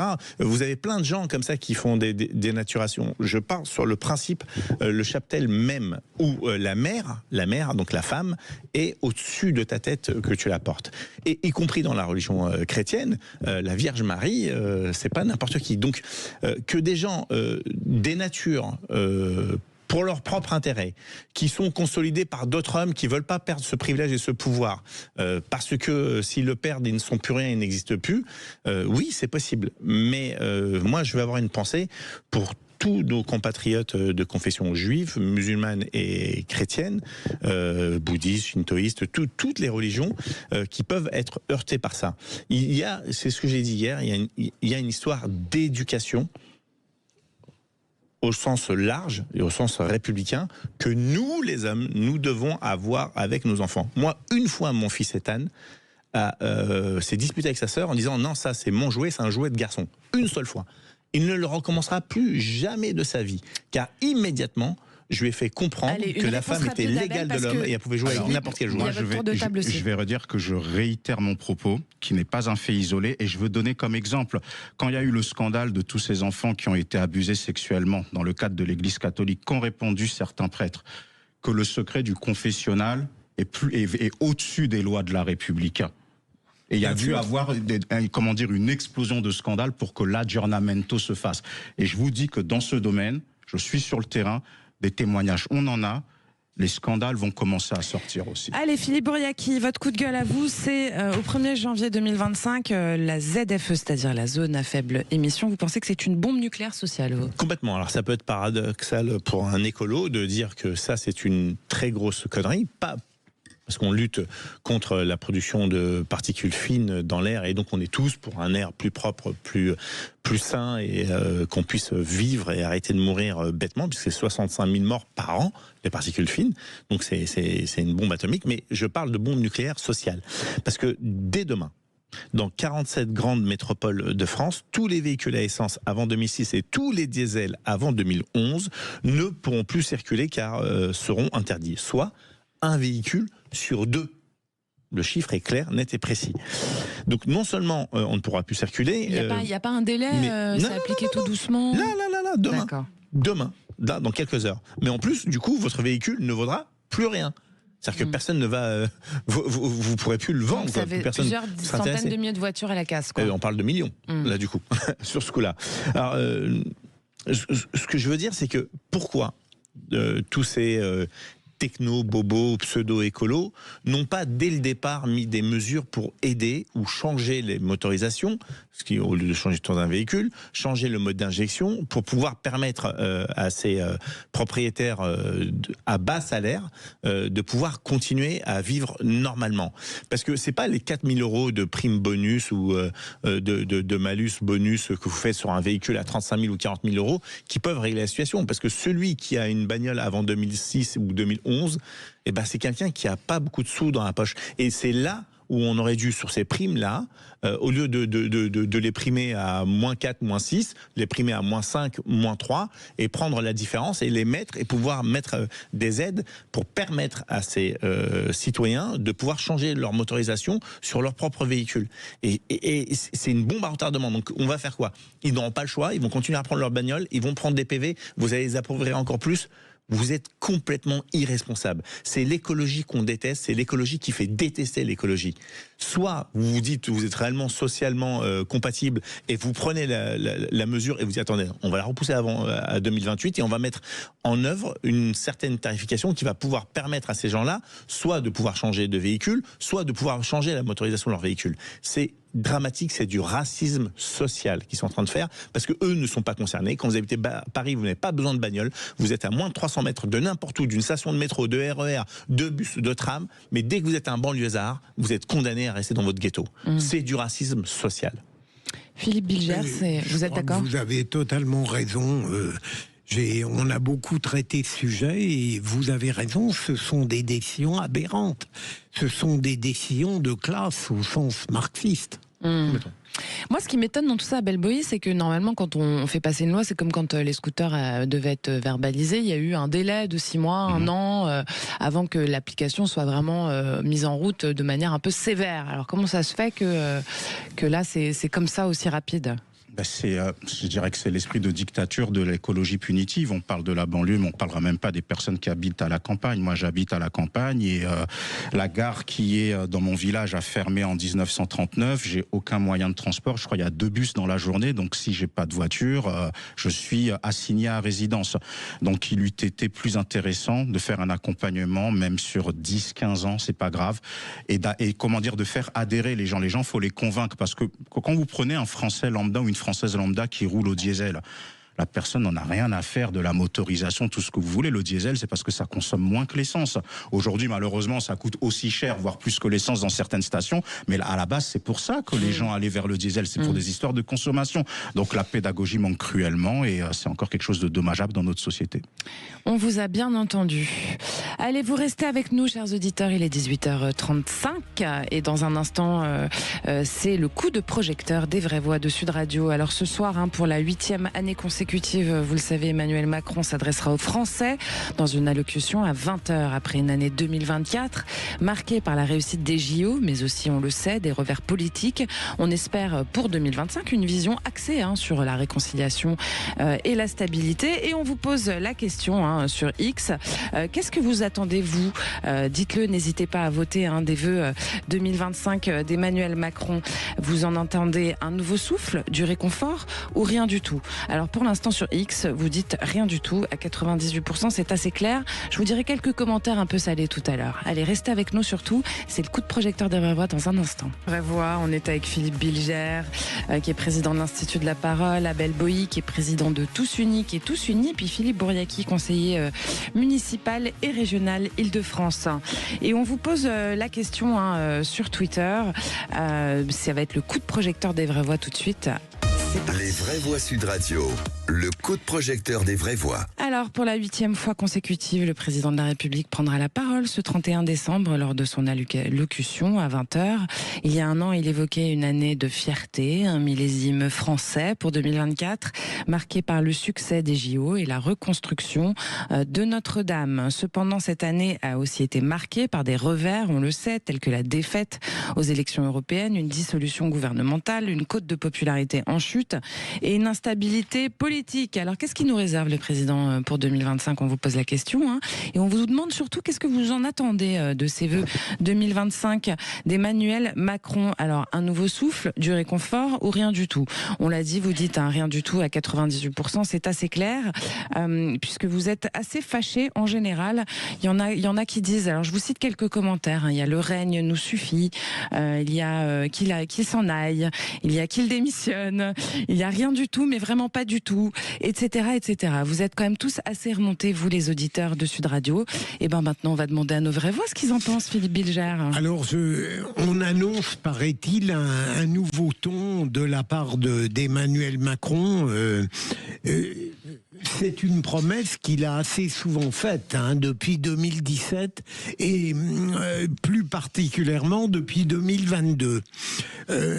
En fait, réconfort, je crois qu'il sera mal placé pour en proposer.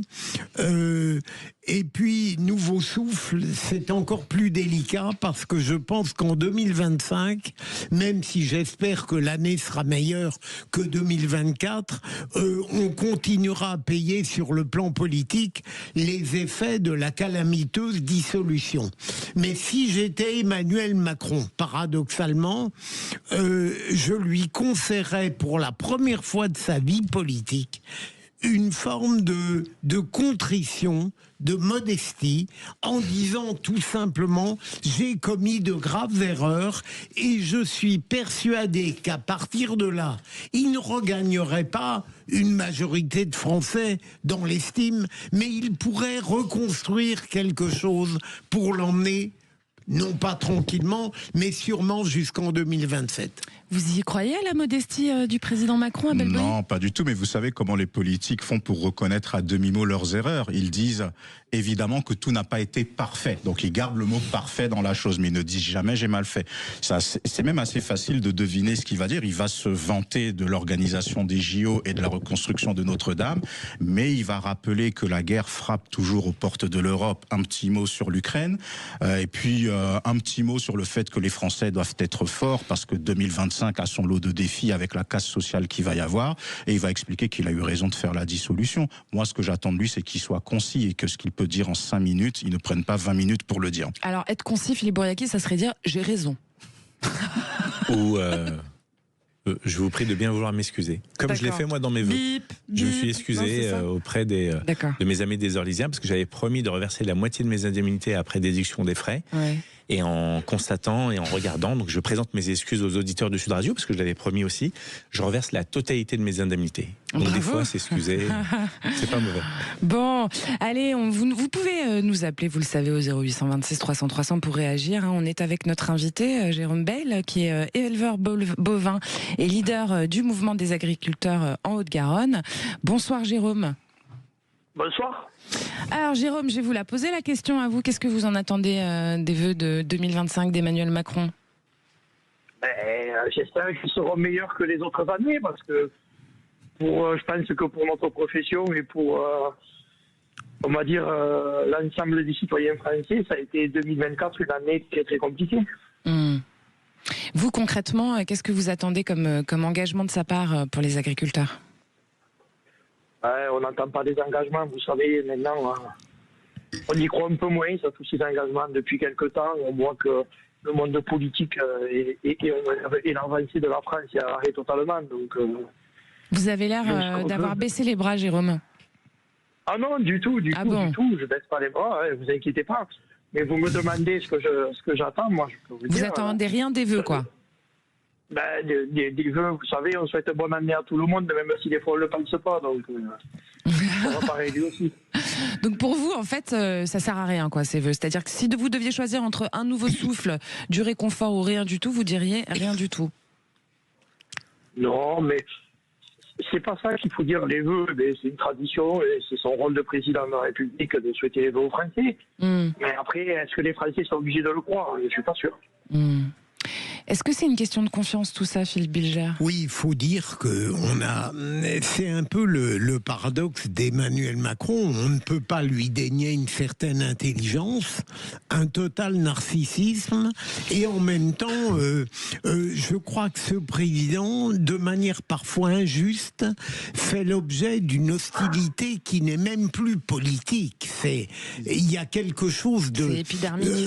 Oui, quelque chose aussi bien lors des Gilets jaunes, on avait l'impression que c'était le couple royal qui a été mis en cause de la même manière que parfois aujourd'hui, on a le sentiment que quoi qu'il fasse Emmanuel Macron, même s'il faisait quelque chose de bien, pour retenir une blague qu'avait faite à l'époque Philippe Seguin, il ne remonterait pas dans les sondages. C'est ça le problème, il y a quelque chose qui ne plaît pas au peuple français dans son être. Comment changer à partir de là? Oui, parce que d'aucuns disent que c'est un peu le roi soleil, Abel Boï, c'est-à-dire qu'il est bloqué dans sa tour d'ivoire. C'est Jupiter, c'est le maître des horloges, mais la désillusion du peuple est à la hauteur de l'espoir qui a été mis en 2017. Il devait incarner le nouveau monde, il devait incarner la nouvelle manière de faire de la politique. Il était l'homme aussi qui devait faire baisser le vote pour le Rassemblement national. Donc on voit qu'il a été le président des riches au final, des super riches, c'est l'impression qui est donnée. Et vous avez la majorité de la population française qui souffre au quotidien et qui se sent surtout incompris dans sa souffrance, parce que le politique peut ne pas avoir de solution au vu de la conjoncture internationale, mais le sentiment de rejet est d'autant plus fort lorsque vous avez l'impression que le politique ne vous considère pas, ne vous aime pas et ne prête pas attention à vos souffrances. Et ça, c'est le plus dangereux. Philippe Bouriaki, on s'est dit, il devrait s'en tenir, Emmanuel Macron, aux grands enjeux pour ses vœux, sans dicter de solution comme il a pu le faire par le passé. Il se mouille pas trop quand même, au cas où. Je le redis, le virage et la chute d'Emmanuel Macron, ça a été les Gilets jaunes. L'arrogance dont il a fait preuve et la non-compassion a fait que l'ancrage pendant des semaines et des semaines, je crois que 80 ou 90 semaines, qu'est-ce que je raconte, pendant 4 ans et c'est dans la rue, donc excusez-moi, encore une fois. Donc je présente mes excuses parce que tout à l'heure j'ai dit 5 religions monothéistes, et vous avez raison, vous avez 5 grosses religions, je voulais dire, enfin j'ai fait une contraction des deux. C'est pas grave, je m'en excuse. Non mais être capable de s'excuser, et c'est pour ça, Macron, il devrait faire ce que je viens de faire, être capable de s'excuser. Et je crois qu'aujourd'hui, beaucoup de Français attendent et j'espère qu'il le fera pas en plus du coup, c'est une démission en disant je me suis planté, j'ai merdé, donc je suis le responsable, comme il a fait pour Benalla. Le responsable, c'est moi qui vais me chercher. Je suis pas sûr que ça serait une très bonne chose pour le pays. Non, ça serait catastrophique. Là, actuellement, ça serait catastrophique. Donc, vaut mieux avoir ça que un scénario catastrophe, mais qui est déjà prononcé et annoncé. Et ce virage des gilets jaunes lui a fait perdre la notion, comme tu l'as si bien dit tout à l'heure, cet espoir de 2017 du nouveau monde, de faire de la politique autrement, d'être capable de dépasser les clivages, ni droite ni gauche, mais bien au-dessus de tout cela, a été complètement réduit en cendres. Et c'est vrai que pour beaucoup de mes copains, qui étaient plutôt au centre-gauche, d'autres au centre-droit, m'ont dit, en fin de compte, nous, la classe moyenne, on a pris cher, mais de chez cher. Et ça a été vraiment le président d'Erige qui a permis à Bettencourt de ne plus payer l'ISF, alors qu'au même moment, tu augmentes de 5 euros, tu baisses de 5 euros l'APL. Enfin, ça a été incompréhensible ce qu'il a fait. Il n'a pas entendu le peuple, et je crois, parce qu'en plus, et ça c'est entièrement de sa responsabilité, il est très mal entouré par des gens qui sont déconnectés. Et c'est lui qui choisit son entourage. Vous n'allez pas me dire que l'entourage de Macron est imposé par d'autres personnes. Enfin, mais il est dans la continuité d'Hollande qui avait promis de mettre la finance à genoux et qui, lui, s'est bien à genoux. En même temps, je vous rejoins, Philippe. Il n'a pas compris les gilets jaunes quand il y avait évidemment ces semaines. Mais quelques mois plus tard, il a fait, dans un autre cadre, l'analyse sans doute la plus profonde sur les raisons de l'apparition des gilets jaunes dans notre France. Et c'est toujours le problème chez lui, c'est toujours trop tard. Il fait de remarquables analyses, mais dans l'action elle-même, il n'accomplit pas ce qu'on attendait. Il avait même dit que le mouvement l'avait changé. Et ce qui est drôle, entre guillemets, c'est que quand même 15 jours avant le départ du mouvement, il disait à ses conseillers qu'il ne sentait pas la colère des Français monter. Et les gilets jaunes commençaient juste après. Et aller à la montagne au moment où ça pète partout en France, ça a été... c'est complètement... Puy-en-Velay, il a senti la colère. On va quand même redemander à Jérôme Bel, je rappelle que vous êtes éleveur bovin, que vous êtes leader du mouvement des agriculteurs en Haute-Garonne. Qu'est-ce que vous souhaitez, vous, pour 2025 concrètement ? Quels sont vos besoins, vos souhaits pour la nouvelle année qui vient? Qu'est-ce qu'on veut pour notre métier ou pour tout simplement le pays? Pour le pays, il faut de la stabilité. Ouais. Il faut de la stabilité, comme ils l'ont dit tous les intervenants. Au bout d'un moment, on ne peut pas être un pays de construction quand tous les 2 mois, il doit changer de gouvernement et qu'on va rechercher des briques qui ont déjà servi il y a quelques années. Voilà. Je pense qu'il faut repartir sur des bases solides, autant pour le pays. Il faut savoir donner la chance aux gens et écouter le peuple, parce que le peuple aujourd'hui, il en a marre. Il en a tout simplement marre. Vous savez, que ce soit les vœux d'Emmanuel Macron ou de n'importe qui ce soit, je pense qu'il n'y a pas beaucoup de Français qui vont les écouter, parce que c'est pas qu'ils croient plus à Emmanuel Macron, les Français. Ils croient tout simplement plus aux politiques en général. Et vous y croyez? J'y crois. Il faut qu'on y croit. Il faut toujours y croire, mais de moins en moins, ça on va dire. On l'a vu avec la crise agricole. Alors justement, pour les agriculteurs, qu'est-ce que vous souhaitez? Tout simplement qu'ils nous écoutent un peu plus. Je discute avec un jeune rare, mais ça bloque tout le temps plus loin. Et on nous dit toujours oui, mais au final, il n'y a rien qui avance. On a eu des avancées avec Gabriel Attal qui ont été faites dès le début. C'est pour ça qu'on a levé le blocage de Carbone. Mais après, il y a eu quoi? C'est tout dans un projet de loi il y a eu la dissolution de l'Assemblée, après il y a eu la censure, et il va y avoir quoi dans quelques mois? Mais du temps qu'eux, ils s'amusent là-haut, nous on crève en bas. Et ça, on ne va pas le supporter longtemps. On entend votre mécontentement, effectivement. Philippe Bilger, est-ce qu'il est en mesure, ce président, d'assumer une nouvelle stratégie politique malgré tous ces revers électoraux et cet échec sur la politique sociale? Je ne crois pas. Alors, j'ai l'impression que lui-même, malgré les apparences, s'assigne des ambitions plus modestes. Je dirais que, profondément, son ambition aujourd'hui, c'est de demeurer jusqu'en 2027. Et ça n'est pas gagné, parce que, imaginons ce que je ne souhaite pas, que François Bayrou lui-même fasse aussi l'objet d'une motion de censure, je vois mal quelle pourrait être la solution de rechange. Donc le président veut rester jusqu'en 2027, il nous annonce qu'il fera des choses, mais je crois qu'il va être condamné à une forme d'impuissance noble. Voilà. s'il reste jusqu'en 2027. Abel Boilly, mais il faut quand même qu'il reste, parce que s'il s'en va, qu'est-ce qui se passe? Moi, je ne crois pas à la démission, parce que c'est Emmanuel Macron, c'est un joueur de poker qui est très têtu, donc il restera là jusqu'à la dernière seconde. Par contre, pour moi, son quinquennat, il est mort. 2025, ça va être une pseudo-année de transition. 2026, il y a les municipales. Tout le monde il va y avoir une guerre terrible pour les villes, notamment les 5 grandes villes de France. Et puis juste derrière, la préparation pour l'élection présidentielle. Donc le quinquennat, il est déjà fini et c'est trop tard pour Emmanuel Macron. Philippe Bouriaki, qu'est-ce qu'il faudrait? Il faudrait des mesures fiscales ou des réformes impopulaires pour relancer l'économie, ou par exemple des initiatives pour apaiser les gens, tout simplement? Qu'est-ce qui, entre les deux, parce qu'on connaît la dette, on sait dans quelle situation on est. Moins de bureaucratie. Moins de bureaucratie, moins de technocrates, de la simplification, de l'accompagnement et puis surtout de la cohérence. Parce que moi je pense à nos éleveurs, nos agriculteurs, nos paysans, vous leur mettez des normes incroyables, ils sont obligés de faire des investissements de fou, et en face vous leur dites non mais attendez, vous savez quoi, on va prendre un petit peu de marchandises des pays voisins. Non, mais ça, c'est pas la France qui décide, a priori. Attendez, donc c'est bien le problème. Qu'on fasse tomber le pavillon français, quoi. Enfin, qu'on oublie notre drapeau et qu'on met un drapeau européen. Non, mais le problème, c'est que s'il y a une loi européenne qui passe dans tous les pays... Et à un moment donné, vous trouvez les forces nécessaires dans les autres pays, et les autres pays sont impactés aussi sur d'autres mesures qui les concernent. Et je sais pas, c'est soit on est capable d'avoir une politique souveraine et nationale et de dire à un moment donné fuck Bruxelles, soit on n'est pas capable, il faut le dire clairement. Philippe Bilger, est-ce que finalement il y a une vraie gouvernance française quand on sait qu'effectivement il y a des lois qui sont imposées par l'Union européenne auxquelles on ne peut pas résister, quoi? Alors on est dans un système évidemment auquel on est obligé d'adhérer, puisque le président, certains le disent, sa seule sincérité, ça a été l'Europe. Même si la France est tellement, pour l'instant, désarmée politiquement qu'elle n'a plus une grande influence non plus sur le plan européen. Mais on peut faire des choses dans le cadre national, c'est très clair. Et souvent l'Europe sert de prétexte ou d'alibi pour justifier toutes nos impuissances politiques. Bon, il y a un truc qui pointe à l'horizon aussi, on peut en parler, c'est que le monde va bientôt changer. À partir du 20 janvier, Donald Trump sera président des États-Unis.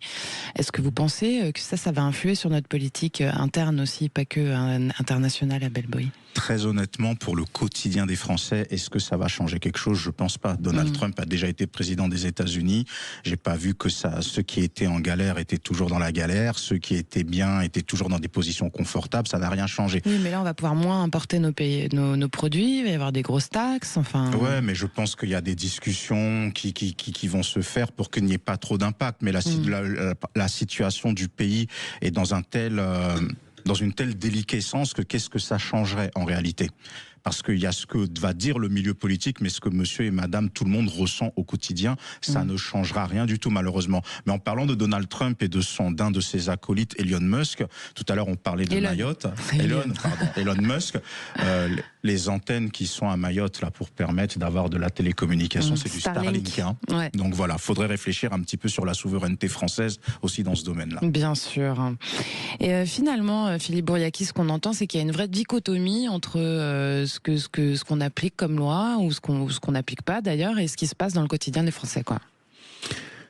Parce qu'on est faible, parce qu'on est isolé, parce qu'on est séparé, parce que vous avez la Pologne qui achète des F-16 au lieu d'acheter des Rafales. On est 550 millions d'Européens face à 350 millions d'Américains. On devrait être plus fort, sauf que les États-Unis, ce sont certes des fédérations, mais quand ils parlent d'une seule voix.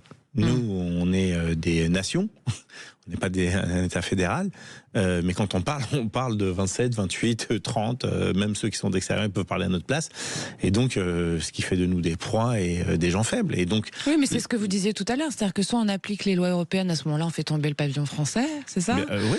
Vous seriez pour faire tomber le pavillon français, vous? C'est soit on est un seul bloc, mais le seul bloc doit défendre les intérêts. Donc c'est quoi? C'est une Europe fédérée que vous pensez qu'il faudrait? Il faudrait. On a un système qui fonctionne pas. On peut essayer autre chose, non? Oui. Je suis dubitative. Pour ma part, Jérôme Bell. Oui. Vous êtes toujours avec nous? Je vous écoute. Oui, bien sûr. Et quand je vous écoute parler des surtranspositions de règles, nous, dans l'agriculture, on a de plein fouet. Parce que nous, en France, on en a. on en met plus que l'Europe. Là, c'est pas de la faute à l'Europe, c'est de la faute à la France. C'est pour ça qu'on gueule, dans la circoncision. Et quand on parle de concurrence déloyale, c'est à cause de ça. C'est qu'en France, on nous interdit de produire. Mais par contre, on nous autorise de manger ce qu'on nous interdit de produire. Ça, c'est pas normal. Et même en Europe, je vous le dis quand même. Donc, l'Europe, pour nous, peut être bénéfique, mais pas à l'heure actuelle, pour nous, c'est un handicap. Parce que en France, on veut faire toujours plus blanc que blanc. Et on voit où c'est qu'en est le pays. Ouais. Et vous, ça vous impacte directement sur vos cheptels en tant qu'éleveur? Mais sur le cheptel, sur la production surtout. Dans les autres pays, ils n'ont pas les mêmes normes de production. Au niveau des céréales, on est le pays où c'est qu'on a le plus de produits phytosanitaires interdits. Alors, attention, je ne dis pas qu'il faut tous les autoriser. Mais par contre, nous, on nous interdit de les utiliser. Mais on interdit aux Français de manger. Il faut manger français et acheter français, en fait. C'est ça la solution. Il faut faire mais on ne pourra jamais lutter. On ne pourra jamais lutter. Aujourd'hui, le blé est vendu, ou la céréale est vendue sur l'indexation du cours mondial. On est le pays le plus imposé au monde. Vous savez qu'on a le plus de chances de production. Qu'est-ce que vous voulez qu'on lutte? Voilà, parce qu'en France, on doit faire toujours plus que les autres. Mais c'est un détriment de notre profession et de notre économie. Bien sûr. Bon, pour terminer sur une petite note positive quand même, il y a eu des choses sympas qui se sont passées cette année, notamment les Jeux Olympiques, la réouverture de Notre-Dame de Paris. Quoi d'autre? Deux grands moments. Alors, j'allais dire.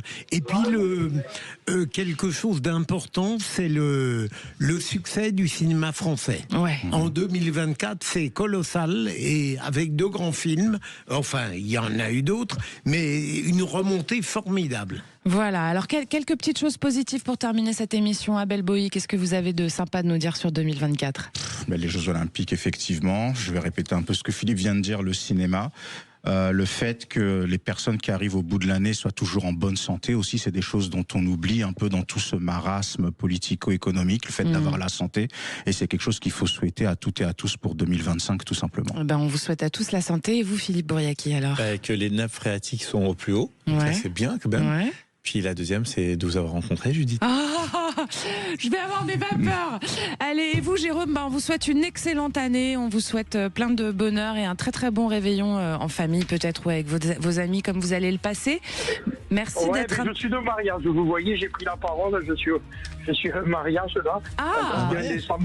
Vous voyez tous les... écoutez, je vous souhaite tous mes vœux à vous aussi.